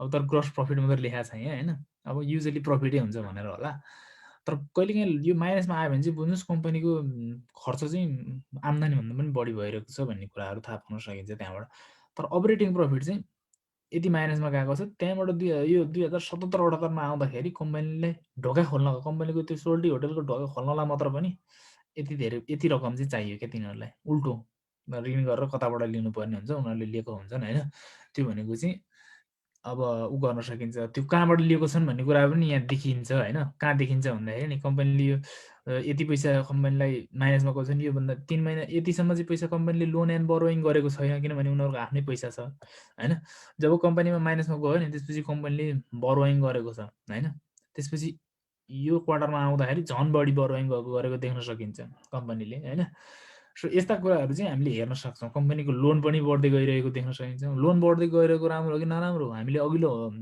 हिसाबमा कुरा गरेको थियौं हैन अघिल्लो ब्यालेन्स शीट एनालाइसिसमा कुरा गरेको थियौं लोन भनेको त लायबिलिटिजमा पर्छ हामीले लायबिलिटिजमा कुरा गरेको थियौं हैन सो लोन बढ्नु भनेको कम्पनीको लागि नराम्रो कुरा हो हैन सो कम्पनीको लोन हुँदै नभएको लोन त्यहाँबाट बढेर यतिमा पुगेको छ कम्पनी नराम्रो स्थितिमा छ अहिले कम्पनीको अपरेटिङ प्रॉफिट कम्पनीको ढोका खोल्नलाई पनि पैसा तिर्नुपर्ने अवस्था छ त्यो नराम्रो पक्ष भयो कम्पनीको टोटल सेल कति भइरहेको छ भनेको घट्दै गइरहेको छ त्यो भनेको पनि नराम्रो कुरा भयो सो यो कारणले गर्दाखेरि चाहिँ यो कम्पनी ठीक छैन है अहिलेको स्थितिमा भनेर चाहिँ तपाईले एनालाइसिस गर्न सक्नुहुन्छ प्रॉफिट एन्ड लस अकाउन्ट हेरेर आजको लगभग यति नै हो हैन मैले यहाँ के रेशियोहरु पनि निकाल्न मिल्छ के अब तपाईले आज प्रॉफिट एन्ड लस अकाउन्ट निकाल्नु हो नि त्यसपछि तपाईले यो EPS, P ratio, PB ratio, ROI, ROE आफैले निकाल्न सक्नुहुन्छ हैन यी बारेमा हल्का तपाईलाई कसरी निकाल्ने र के हो भन्ने बारेमा हल्का सरसर्ती भनिदिन्छु हैन किनभने मलाई अघिल्लो हप्ता कुन चाहिँ एउटा सरले चाहिँ सोध्नु भएको थियो कसले हो म बिर्सिन्न नाम चाहिँ सम्झिन्न हैन कसै एकजनाले मलाई सोध्नु भएको थियो रेशियोहरु कसरी निकाल्ने हो सर भन्दिनु भनेर मैले आज केही रेशियोहरु कसरी निकाल्ने किनभने यी रेशियोहरु चाहिँ तपाईले प्रॉफिट एन्ड लसबाट पनि निकाल्न सक्नुहुन्छ के सुरुमा कुरा गरौँ EPS भनेको चाहिँ अर्निङ पर सेयर हैन भनेको कुनै पनि कम्पनीको कुल नाफा भनेको आम्दानी माइनस बोनस हैन लाई उक्त कम्पनीको आउटस्ट्यान्डिङ सेयरले भाग गर्दा आउने समीकरण हो हैन नेट प्रफिट भनेको के हो भनेको ओरेन्जको गुदी हैन सुन्तलाको गुदी माइनस प्रिफर्ड डिभिडेन्ड्स कम्पनीले अघि नै मैले भनिसकेको थिएँ जब एउटा नेट प्रफिट हुन्छ नि कम्पनीले नेट प्रफिटबाट चाहिँ सर्टेन पर्सेन्ट रिजर्भमा राखिसकेपछि चाहिँ बाँकी पैसा चाहिँ रिजर्भ के अरे कम्पनीले डिभिडेन्डमा दिन्छ क्या त्यो डिभिडेन्डमा दिने पैसालाई पनि घटाएर चाहिँ average number of common share भनेको कम्पनीको आउटस्ट्यान्डिङ सेयर हैन कम्पनीको आउटस्ट्यान्डिङ सेयर कति छ त म तपाईँलाई एउटा उदाहरण दिन्छु है त सपोज स्मार्ट मनी कम्पनीले नेट प्रफिट 1 लाख बनायो हैन 1 लाखमा ल ठिक छ 20,000 जति चाहिँ हामी रिजर्भमा राखौँ 80,000 पैसा हुन्छ हामीसँग 80,000 पैसामा चाहिँ मानौ ल सपोज 40,000 चाहिँ इन्भेस्टरहरूलाई चाहिँ हाम्रो हुन्छ नि सेयर होल्डरहरूलाई चाहिँ डिभिडेन्ड दिउँ बोनस दिउँ हैन अब बाँकी भनेको हामीसँग 40,000 रहन्छ त्यो 40,000 डिभाइडेड बाइ अब टोटल सेयर चाहिँ कति छ त मानौस् स्मार्ट मनी कम्पनीको 100,000वटा सेयर छ टोटल आउटस्ट्यान्डिङ सेयर कहाँबाट हेर्न सक्नुहुन्छ भने तपाईँले उसबाट हेर्न सक्नुहुन्छ है कम्पनीको टप उसमा हुन्छ यहाँ दिएको छ भनेदेखि म यहाँ पनि देखाइदिन्छु तपाईँलाई हैन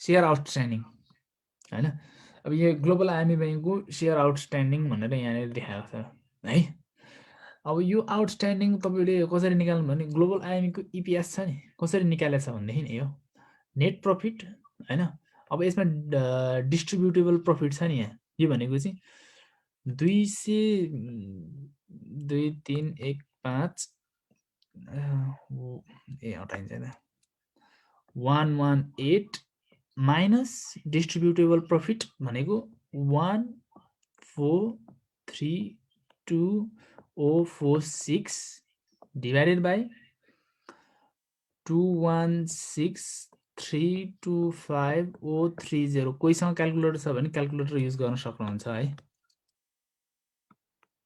यो भनेको चाहिँ अब यहाँ यिनीहरूको हिसाबले 21 आएको छ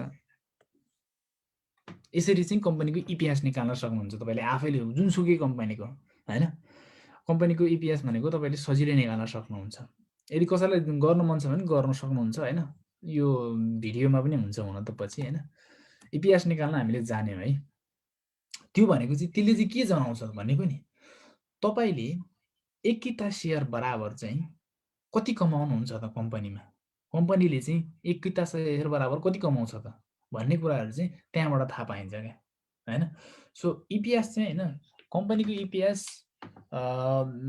कस्तो भयो भनेदेखि राम्रो हो भन्देखि नि जस्तो कि मानौ यहाँ हेरे हैन कम्पनीको इपिएस चाहिँ जति धेरै भयो त्यति नै राम्रो हो हैन एक शेयर बराबर कम्पनीले जति धेरै कमायो त्यति राम्रो हो नि हैन र सो त्यही भएर इपिएस चाहिँ राम्रो अलिकति जति धेरै भएको कम्पनी हो त्यसरी छान्न सक्नुहुन्छ तपाईले यहाँबाट हेर्नुभयो भनेदेखि कम्पनीको इपिएस बढ्दै गइरहेछ भनेदेखि त्यो पनि राम्रो कुरा हो है भन्न पनि सक्नुहुन्छ हैन इपिएस कै मात्र तपाईले उलिने हो भने र अर्को कुरा गरौँ इपिएस हामीले बुझ्यौं है अब पी रेशियोको कुरा गरौँ पीई रेशियो भनेको चाहिँ कुनै पनि कम्पनीको एक किता शेयर प्राइसलाई उक्त कम्पनीको प्रति एक किता आम्दानीले भाग गर्दा आउने समीकरण हो भनेको market value per share divided by earning per share हैन अर्निङ पर शेयर भनेको इपिएस जुन हामीले अघि भर्खर निकाल्यौं आजको दिनमा के हो यो कुन कम्पनी हो यो ग्लोबल आइएम बैंकको कति छ आजको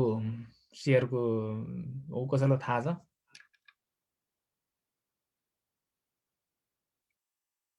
ठीक छ ल मैले सपोज र्यान्डमली हान्ने सपोज मानौ 400 छ हैन सपोज आजको शेयर प्राइस 400 छ भनेदेखि नि 400 डिवाइडेड बाइ इपिएस 21 कता जति आउँछ नि त्यो भनेको चाहिँ कम्पनीको पी रेशियो भयो हैन कम्पनीको पी रेशियो त्यसरी निकाल्न सकिन्छ है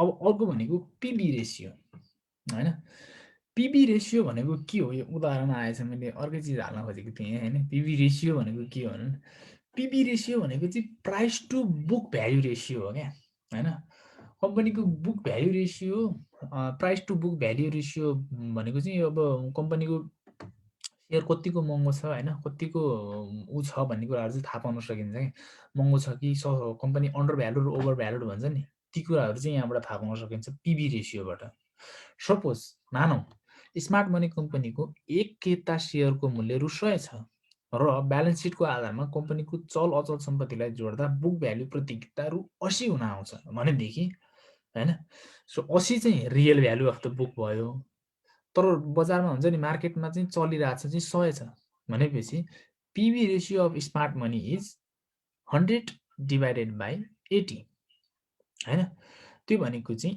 1.25 कम्पनीको पिबी रेशियो यदि 1 भन्दा तल छ भनेदेखि त्यो चाहिँ एकदमै खतरा के अरे एकदमै खतरा राम्रो कम्पनी हो हैन त्यो भनेको के हो भने नि कम्पनीको ओरिजिनल हुन्छ नि बुक भ्यालु चाहिँ 100 छ अनि कम्पनीको सेयर चाहिँ 80 मा चलिरहेछ भनेदेखि नि त्यो भने त त्यो 1 भन्दा तल आउँछ हैन हैन यस्तो हुन्छ 80 डिवाइडेड बाइ 100 हुन्छ 80 डिवाइडेड बाइ 100 हुन्छ त्यो भनेको चाहिँ 1 भन्दा तल आउँछ भनेको 0.8 हुन आउँछ यो भनेको त कम्पनी त एकदमै राम्रो छ सोलिडमा छ हैन 0.8% ले सस्तो छ के यो चाहिँ भनेर बुझ्न सकिन्छ तर 1 भन्दा माथि भयो भनेदेखि नि यहाँ 2.5 आएको छ स्मार्ट मनीको भनेको चाहिँ कम्पनीको स्मार्ट मनी कम्पनीको एक किता सेयरको मूल्य बुक भ्यालु भन्दा 1.25 गुणाले चाहिँ महँगो छ हैन महँगोमा चाहिँ चलिरहेको छ शेयर मार्केटमा भन्ने कुरा चाहिँ पिबी रेशियोले थाहा पाउँदछ हैन तपाईले यो अहिले मैले यो पोस्टरहरु हेर्नुहुन्छ नि यो पोस्टरहरु यस्तो पोस्टरहरु हामी प्राय स्मार्ट मनी च्यानल केरेको फेसबुक पेजमा युट्युबमा हामीले इन्स्टाग्राममा पोस्ट गरिरहेका हुन्छौं हैन तपाईले यस्ता साधारण ज्ञानहरु लिनको लागि चाहिँ हामीलाई फलो गर्न सक्नुहुन्छ है यो चाहिँ मैले तीनबाट लिएको हो हाम्रो स्मार्ट मनीबाट नै तपाईले फलो गर्नको लागि स्मार्ट मनी नेपाल इन्स्टाग्राममा हैन फेसबुकमा पनि स्मार्ट मनी नेपाल नै छ हाम्रो हैन युट्युबमा पनि स्मार्ट मनी छ त्यसरी चाहिँ तपाईले खोजेर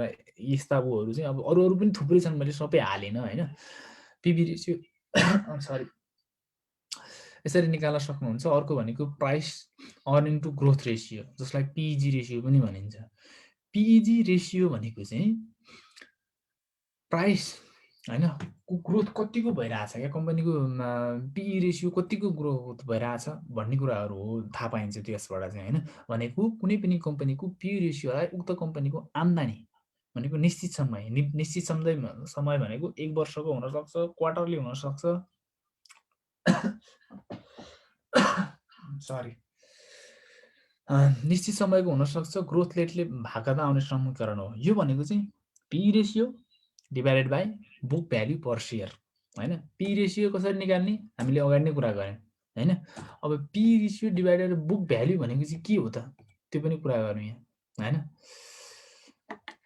अघि यो भनेको ईपीएस हो है मैले यो हिसाब गर्न तपाईहरुलाई अझै छोड्ने तर यसले ईपीएस 21 भनेको छ मैले 21 लाई नै माने हैन सो यो भनेको ईपीएस यो भनेको पीई रेशियो सो अब पीईजी रेशियो भनेको चाहिँ पीईजी रेशियो भनेको चाहिँ पी रेशियो भनेको 400 लाई 21 ले भाग गर्दा कति आउँछ लगभग I don't know 22 23 something suppose मैले 25 राख्थे म्याथमा त्यति ट्यालेन्ट छैन है अनि त्यसपछि 25 डिवाइडेड बाइ बुक भ्यालु हेर्नुस् है 143 छ नि 143 गर्यो भनेदेखि चाहिँ पीईजी रेशियो आउँछ बुक भ्यालु तपाईले यहाँबाट थाहा पाउनुहुन्छ है बुक भ्यालु आफैले पनि निकाल्न सक्नुहुन्छ तपाईले हैन बुक भ्यालु भनेको कम्पनीको टोटल उसलाई के भन्छ रे बुक भ्यालु निकाल्नको लागि चाहिँ तपाईले कम्पनीको टोटल शेयर आउटस्ट्यान्डिङ र मार्केट क्यापलाई डिवाइड गरेर चाहिँ निकाल्न सक्नुहुन्छ ओके सो आजको लागि हामीले पीजी रेशियो सम्म सकायौं आजको लागि चाहिँ मैले ट्रेनिङ यही नै सकाउने निर्णय गरे हैन यति नै हो यदि तपाईले सरी मलाई एकदमै गाह्रो भइराको छ भने यदि तपाईले केही बुझ्नु भएको छैन भनेदेखि एकछिन मलाई सोध्न सक्नुहुन्छ त्यसपछि म तपाईहरुको क्वेशन आन्सर लिनेछु हैन मलाई 1 मिनेट जति दिनुस् म पानी खाएर आउँछु है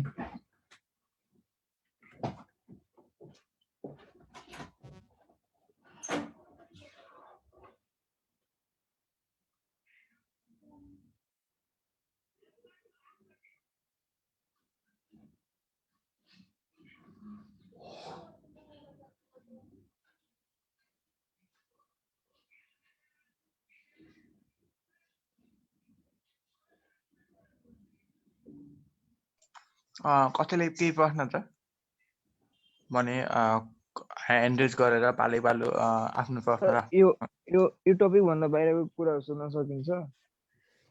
होइन सर, सकेसम्म यो टपिकभन्दा बाहिरको कुरा नगरौँ होला हामी। अब छिटै नै त्यो क्वेसन एन्सर सिरिजमा लिएर आउँला। तर मलाई चाहिँ के लाग्यो भनेदेखि मैले यसरी टपिकभन्दा बाहिरको क्वेसन एन्सर सोधेपछि धेरै नै बाहिरको आउन थाले। त्यो भएको कारणले सकेसम्म आजको प्रेजेन्टेसनमा तपाईँहरूलाई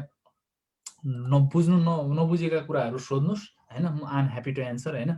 त्यसरी गऱ्यो भनेदेखि चाहिँ सबैजनालाई आजको उहरू क्लियर पनि हुन्छ होइन, सजिलो पनि हुन्छ। सो त्यो भएको कारणले केही क्वेसन छ भने म केही क्वेसनहरू लिन्छु इम्पोर्टेन्ट अनि क्वेसन। अनि अनि हजुर सर चाहिँ त्यो इपिएस हामीले निकाल्दाखेरि त्यो डिस्ट्रिब्युटेड प्रफिट त्यो एउटै क्वार्टरमा दियो थियो नि त। अनि फेरि त्यो इपिएस अनि फेरि क्वार्टरमा सबै क्वार्टरमा दिनु पर्थ्यो नि त। डिस्ट्रिब्युटेड प्रफिट जुन थियो नि, जुन डिभिडेन्ड हामीले बाँड्छ अनि त्यसपछि त्यस क्यालकुलेसन गर्ने हो। त्यो फेरि त डिस्ट्रिब्युटेड प्रफिट एउटैमा दिएको थियो। यस्तो हुन्छ कम्पनीको इपिएस भनेको अब तपाईँले क्वार्टरली निकाल्नको लागि चाहिँ अब हुन्छ होइन। किनभने डिभिडेन्ड त कम्पनीले कि त क्वार्टरली दिनु पर्यो होइन। क्वार्टरली दिने कम्पनी पनि हुन्छ कुनै कुनै होइन। तर नेपालको सिनारीमा प्रायः जस्तो भनेको इयरली दिइरहेको हुन्छ। इयरली त्यो डिस्ट्रिब्युटेबल प्रफिट भनेको त उसबाट दिएको हो नि त। अनि त्यो डिस्ट्रिब्युटेबल प्रफिट तपाईँले क्वार्टरली हेर्नको लागि चाहिँ कम्पनीको उसमा जानुहोस् होइन। जस्तो कि सेयर संसारमा हुनसक्छ अथवा कम्पनीको रियल के अरे स्टेटमेन्टमा जानु। भनेदेखि यो मैले जहाँबाट लिएको हो नि, मैले नेप्से अल्फाबाट लिएको डाटा हो यो होइन। त्यसमा अपडेट भएको छैन योभन्दा अघिल्लो उसको होइन। सो क्वार्टरली पनि हुन्छ होइन। तपाईँले यो भन्नुभएको होला होइन, डिस्ट्रिब्युटेबल प्रफिट यता छैन यहाँ छैन भन्नुभएको होइन। अरू क्वार्टरहरूमा छैन, एउटै क्वार्टरमा लास्टमा थियो। अनि फेरि त्यसको इपिएस त घट्दा आइरहेको थियो नि त। अनि त्यसको इपिएसको कुन आधारमा त्यो बेसमा घटाएको इपिएस घटाएको छ? एउटै फेरि त्यो प्रफिट हाल्यो भने डिस्ट्रिब्युटेड प्रफिट हाल्यो भने डिफ्रेन्ट आउँछ। अनि त्यसको त्यो नेट इन्कमबाट यो डिस्ट्रिब्युटेबल प्रफिट छ नि, यो डिस्ट्रिब्युटेबल प्रफिट भनेको त यो क्वार्टरको लागि हो भनेर यहाँबाट तोकिएको छ। यो क्वार्टरमा हाल्नु मिलेन। यो क्वार्टरको लागि यही कति डिस्ट्रिब्युटेबल प्रफिट छ होइन, त्यही अनुसारले चाहिँ उ गरेर हुन्छ। डिस्ट्रिब्युटेबल प्रफिट भनेको तपाईँले कम्पनीको उसबाट थाहा, जस्तो कि म तपाईँलाई देखाउँछु अरे सेयर संसारकोमा थियो जस्तो लाग्छ मलाई। सेयर संसारकोमा हुन्छ प्राय, किनभने सेयर संसारले कम्पनीको रियल अनाउन्समेन्टलाई नै गरेर हाल्छ होइन। अनि सर हजुर अनि अरू क्वार्टरको किन हालेको छैन त? त्यो त अब कम्पनीले वेबसाइटले गर्ने कुरा हो त्यो त। अब म आफूलाई, किनभने त्यो कम्पनीको होइन क्या, कम्पनीको उसबाट लिएको होइन मैले त्यो होइन। मैले तपाईँलाई बारम्बार भनिरहेको छु त्यो कम्पनीकोबाट होइन, नेप्से अल्फाको वेबसाइटबाट लिएको डाटा हो। त्यो डाटा सही छ पनि भन्न सक्दिनँ म, किनभनेदेखि त्यो त उनीहरूले अपडेट गर्ने डाटा हो होइन। कम्पनीको रियल के अरे अनाउन्समेन्टमा गएर हेर्नुभयो भनेदेखि चाहिँ तपाईँलाई थाहा हुन सक्छ। किनभने यो रियल हो। एकचोटि म तपाईँलाई यहाँ देखाउँछु क्या। सपोज मानौँ होइन, एनालाइसिस कम्पनी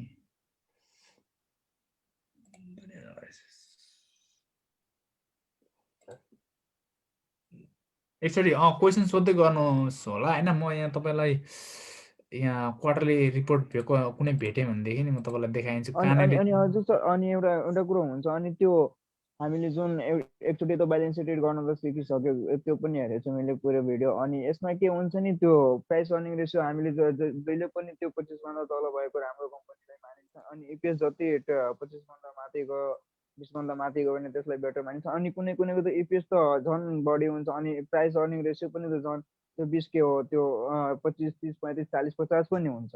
अनि त्यो कम्पनीलाई कसरी राम्रो मान्ने त? होइन तपाईँले कुन बेसमा त्यो प्राइस अर्निङ रेसियो हाई भएको हुन्छ अनि त्यो पनि कम्पनी राम्रै भएको हुन्छ? त्यो यस्तो हुन्छ क्या, कम्पनी कस्तो हुन्छ भनेदेखि नि कम्पनीको पिई रेसियो र कम्पनीको इपिएस भनेको कस्ता खालको हुन्छ नि भने नि, जस्तो कि पिई रेसियो भनेको नि जति कम भयो त्यति राम्रो हो कम्पनीको होइन। राम्रोसँग हेर्ने भने नि कम्पनीको प्राइस टु अर्निङ रेसियो भनेको जति कम भयो त्यति राम्रो हो। तर तपाईँले कुनै ग्रोथ कम्पनीहरू चाहिँ हेर्नुभयो भनेदेखि यति धेरै हुन्छ नि त्यो हेर्दै डर लाग्छ। जस्तो तपाईँले एउटा उदाहरण दिन्छु, टेस्लाको पी रेसियो अहिले खोलेर हेर्नुभयो भने तपाईँलाई आत्तिनुहुन्छ होइन। तर कुनैको हेर्दाखेरि डर लाग्छ। फेरि धेरै जसो प्रायः जसो भिडियो हेर्दाखेरि कि प्राइस अर्निङ रेसियो जहिले पनि सुन्दा इन्भेस्टरको नामले सुन्दा पनि प्राइस अर्निङ जहिले पनि 25 भन्दा राम्रो भयो भने त्यो कम्पनी राम्रो हुन्छ। अनि कुनै कुनै राम्रो कम्पनीको हेर्दाखेरि प्राय जसो त्यो सबैभन्दा माथि नै भएको हुन्छ तिनीहरूको।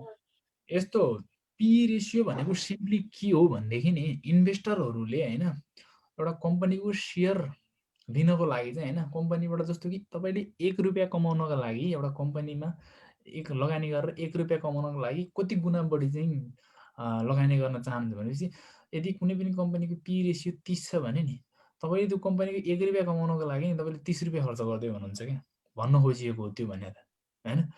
जति राम्रो त्यति भनेको जस्तो तपाईँले 1 रुपियाँ लगानी गरेर 1 रुपियाँ नै कमाउनको लागि 1 रुपियाँ लगानी गर्नु पर्यो त्यो त राम्रो हो नि किनकि 1 रुपियाँ लगानी गर्दा 1 रुपियाँ आयो। तर मान्छेहरूले 1 रुपियाँ लगानी गर्नको लागि 30 रुपियाँ 40 रुपियाँ लगानी गर्छन् किन भन्दाखेरि they think that company gonna do better होइन company is a growth company हो होइन म 40 गुणा बढी तिरेर भए पनि यो कम्पनीको किन्छु भनेर चाहिँ मान्छेले किन्छन्। जति मान्छेले किन्छन् प्राइस बढ्दै जान्छ जति प्राइस बढ्दै जान्छ पी रेसियो बढ्दै जान्छ क्या त्यो भएको हो। प्राइसकै बेसमा त्यो पी रेसियो बढ्दै जान्छ होइन।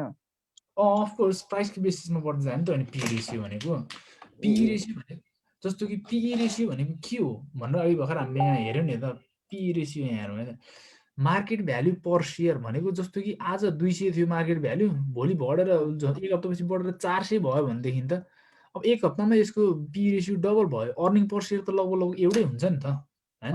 त्यो त हुन्छ पी रेसियो त डबल भयो क्या एक हप्तामै डबल भयो पी रेसियो। अब यो कम्पनी नराम्रो भन्न थाल्न त भएन नि त। अब त्यो कम्पनी ओभर भ्याल्युड हुँदै गएको भन्ने कुरा तपाईँले थाहा हुनसक्छ तर मान्छेले के सोच्छन् भनेदेखि पी रेसियो बढ्दै गएको छ तैपनि मान्छेले चाहिँ होइन यो कम्पनी चाहिँ राम्रो छ किन्नुपर्छ भन्ने हिसाबले चाहिँ कहिले काहीँ फोमो लाग्न सक्छ मान्छेले 200बाट 400 गयो भनेपछि अझ बाइङ प्रेसर आउँछ त्यसपछि 600मा पुग्छ 600मा पुग्दा पी रेसियो झन् बढ्दै जान्छ होइन। अब त्यो बढ्ने बित्तिकै यो चाहिँ कम्पनी चाहिँ धेरै नै के अरे खत्तम हो यो चाहिँ पी रेसियो लास्टै धेरै भएछ खत्तम हो भन्न सकिँदैन नि त के थाहा कम्पनी एकदमै ग्रोथ कम्पनी छ किन होइन ती कुराहरूले पनि म्याटर गर्छ। त्यो पी रेसियो मात्र हेरेर तपाईँले सेयर किन्ने त होइन नि त अफकोर्स होइन तर तपाईँले हेर्न चाहिँ सक्नुहुन्छ क्या होइन यसले चाहिँ कम्पनी कतिको ओभर भ्याल्युड छ कतिको अन्डर भ्याल्युड छ भन्ने कुरा देखाउँछ होइन। तर एउटा के पनि कुरा देखाउँछ भनेदेखि यदि कुनै पनि कम्पनीको पी रेसियो 100 छ भनेदेखि मान्छे 1 रुपियाँ कमाउनको लागि 100 रुपियाँ तिर्न तयार छन् होइन यो कम्पनीको लागि भन्ने कुराहरू चाहिँ देखाउँदैछ क्या त्यसले।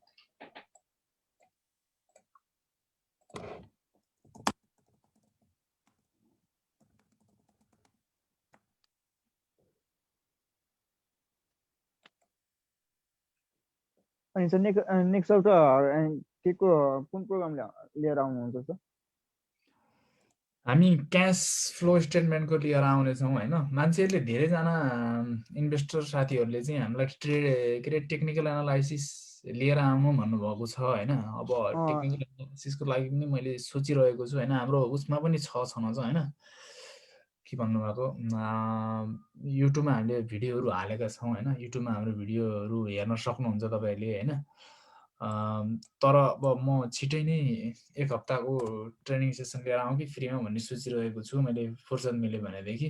तपाईँले यहाँ च्याट बक्समा हाम्रो निशान भण्डारीले हालिदिएको लिङ्कमा गएर हाम्रो फेसबुकमा पनि तपाईँले हामीलाई गर्न सक्नुहुन्छ फलो गर्न सक्नुहुन्छ सोसियल मिडियामा। हामी हरेक हप्ता हरेक दिन हामी भिडियोहरू पोस्ट गर्छौँ हरेक दिन हामी पोस्ट त्यहाँबाट त मैले भिडियो प्रत्येक दिन हेर्ने गरेँ त्यो टेक्निकल एनालाइसिसको पार्ट 1 पार्ट 2 के कसो चलाउने सबै मैले चाहिँ भिडियो हेरिरहेको छु। एकचोटि के छ टेक्निकल मैले चाहिँ त्यो इन्टरडे ट्रेडिङ हुन्छ नि त्यसमा अलि मलाई लाग्यो सोध्नको लागि एउटै कुरा 1-2 मिनट भनिदिनु होला अलि राम्रो हुन्थ्यो मलाई।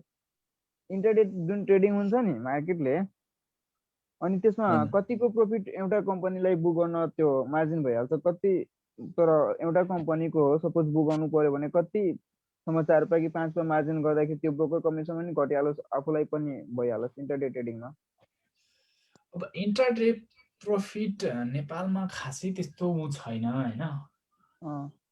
अब इन्टरडे प्रफिट त गर्न पनि मिल्दैन नि होइन र नेपालमा मिल्दैन।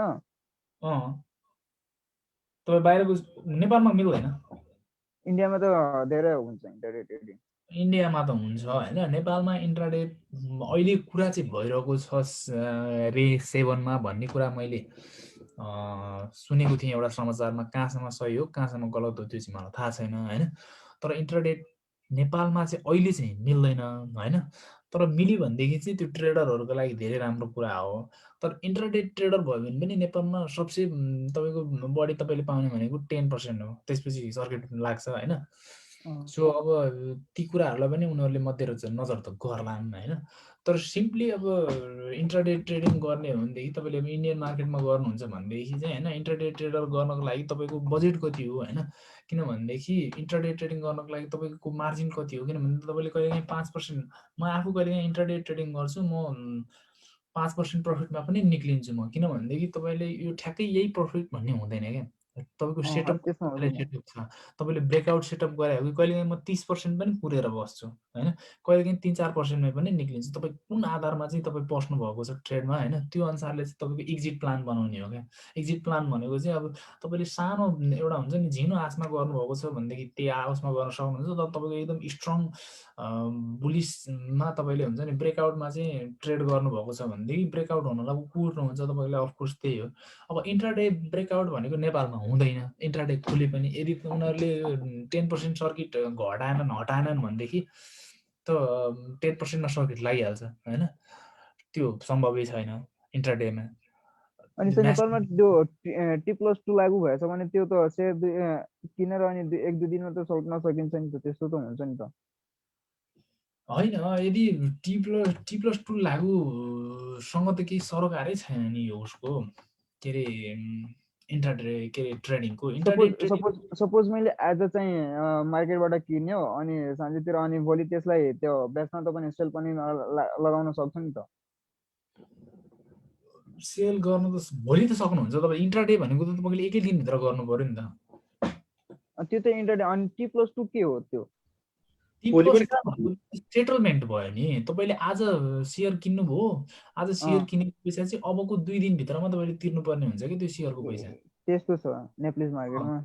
अनि तपाईँले सेयर बेच्नुभयो नि, त्यो पैसा उसले तपाईँलाई तत्कालै दिँदैन क्या, उनीहरूले 2 दिनभित्रमा चाहिँ दिनुपर्छ क्या, के अरे तपाईँको खातामा दिनुपर्छ। अब दिन त दिँदैन भन्छन्, कतिजनाले कम्प्लेन गरेर देखाएको छु मैले सोसियल मिडियातिर होइन।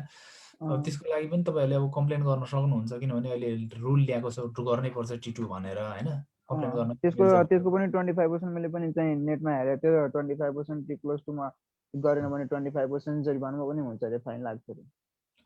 लाग्छ अरे। अब T2 भनेको चाहिँ त्यो it doesn't have any relationship between T2 and intraday. T2 भनेको चाहिँ पेमेन्ट सम्बन्धित हो। ठिकै छ, आजको विषयमा सँग सम्बन्धित केही कसैलाई केही सोध्नु छ भनेदेखि कृपया सोध्नु होला है सकेसम्म। Okay, thank you sir. Redmi note 9 ले भन्नुभएको रहेछ सर यो क्लास कुन दिन आउँछ भन्नुको छ। एभ्री सन्डे आउँछ फ्रम 6 PM। हामी एभ्री सन्डे भनेको नेक्स्ट विक आउँदैन है। नेक्स्ट विक म आफू एकदमै बिजी भएको कारणले म आजै भन्न चाहन्छु सरी, तर म नेक्स्ट विक चाहिँ गर्न सक्दिनँ। त्यसपछि चाहिँ म कन्टिन्युटी फेरि हप्तै पछि लिएर आउनेछु।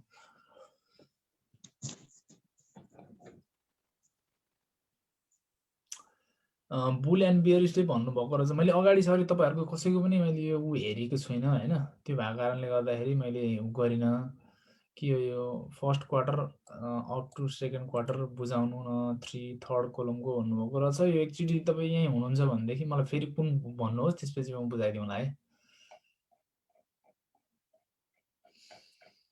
ठिक छ ल सबैजनालाई। अब आई होप सबैजनालाई ऊ लाग्यो होला आजको प्रोग्राम कस्तो लाग्यो होइन।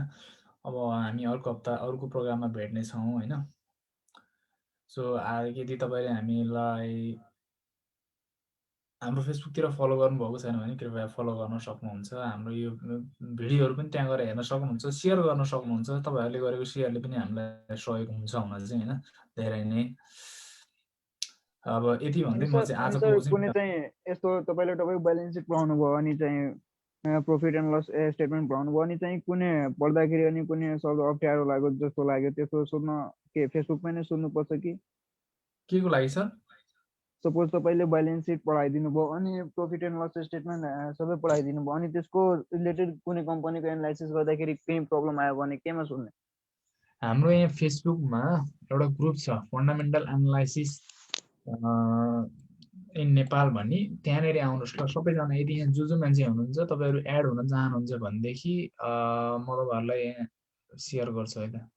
यसो स्क्रिप्ट पठाइदिनु न लिङ्क त्यो झन् राम्रो हुन्छ किनभने सिकेको अलि युटिलाइज हुन सक्छ ल म सबजनाको लागि एउटा ग्रुप त्यो ग्रुपको लिङ्क यहाँ पठाउँछु होइन फन्डामेन्टल एनालाइसिस नेपाल टिप्स भन्ने छ होइन यदि तपाईँहरूलाई एनालाइसिस गर्दाखेरि प्रफिट एन्ड लस एनालाइसिसको यसरी आज मैले लेखाए जसरी तपाईँले हल्का गोलो गोलो बनाएर टिक्स लाउनुहोस् अनि लेख्नुहोस् के एनालाइसिस गरेको हो लेख्नुहोस् होइन यदि तपाईँले मिल्यो कि मिलेन होइन यो के भइरहेछ भन्ने जस्तो लाग्छ भनेदेखि म आइएम फ्री टु म फ्री भए बेलामा कमेन्ट गरेर चाहिँ यो ठिक छ यो ठिक छैन यो कुरा गर्नु भए राम्रो कुरा छ भन्ने कुराहरू म तपाईँहरूलाई गरिदिन्छु होइन तपाईँहरूलाई सजिलो पनि हुन्छ त्यसरी कुरा गर्न सकिन्छ यहाँ अहिले भर्खरै फन्डामेन्टल एनालाइसिस ग्रुप्स भनेर म अहिले पनि पोस्ट गरेको छु यहाँ ए ओके एभ्रिवान हाम्रो निशान्त भण्डारीले पोस्ट गर्नुभएको छ त्यो ग्रुपमा तपाईँले क्लिक गरेर चाहिँ फन्डामेन्टल एनालाइसिस ग्रुपमा जान सक्नुहुन्छ त्यहाँ गएर चाहिँ तपाईँले जोइन भएर चाहिँ सबै कुराहरू सेयर भन्छ नि फन्डामेन्टल एनालाइसिसको बारेमा कसरी गर्ने पी रेसियो कसरी निकाल्ने होइन यसरी चाहिँ यस्ता यस्ता कुराहरू गर्नुभयो भनेदेखि त्यहाँबाट चाहिँ हामी कम्युनिकेट गर्न सक्छौँ अब किनभनेदेखि म हप्तामा एक दिन आउँछु अब हप्तामा एक दिन आएको ट्रेनिङमा चाहिँ मैले अब तपाईँलाई यो कम्पनीको यो ठिक छ यो ठिक छैन भन्न पनि मिल्दैन किनभने कतिपय मान्छेहरूलाई अप्ठ्यारो पनि हुन्छ त्यहाँ गर्नुभयो भनेदेखि म बाहेक अरू कसैले पनि तपाईँलाई दिन सक्छन् होइन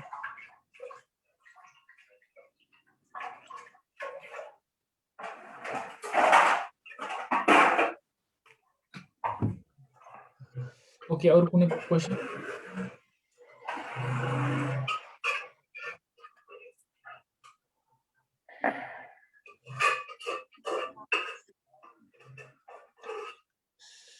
ल ठिक छ आजको लागि मैले यति नै गर्ने है त कसको एकदमै आवाज आइरहेको छ होइन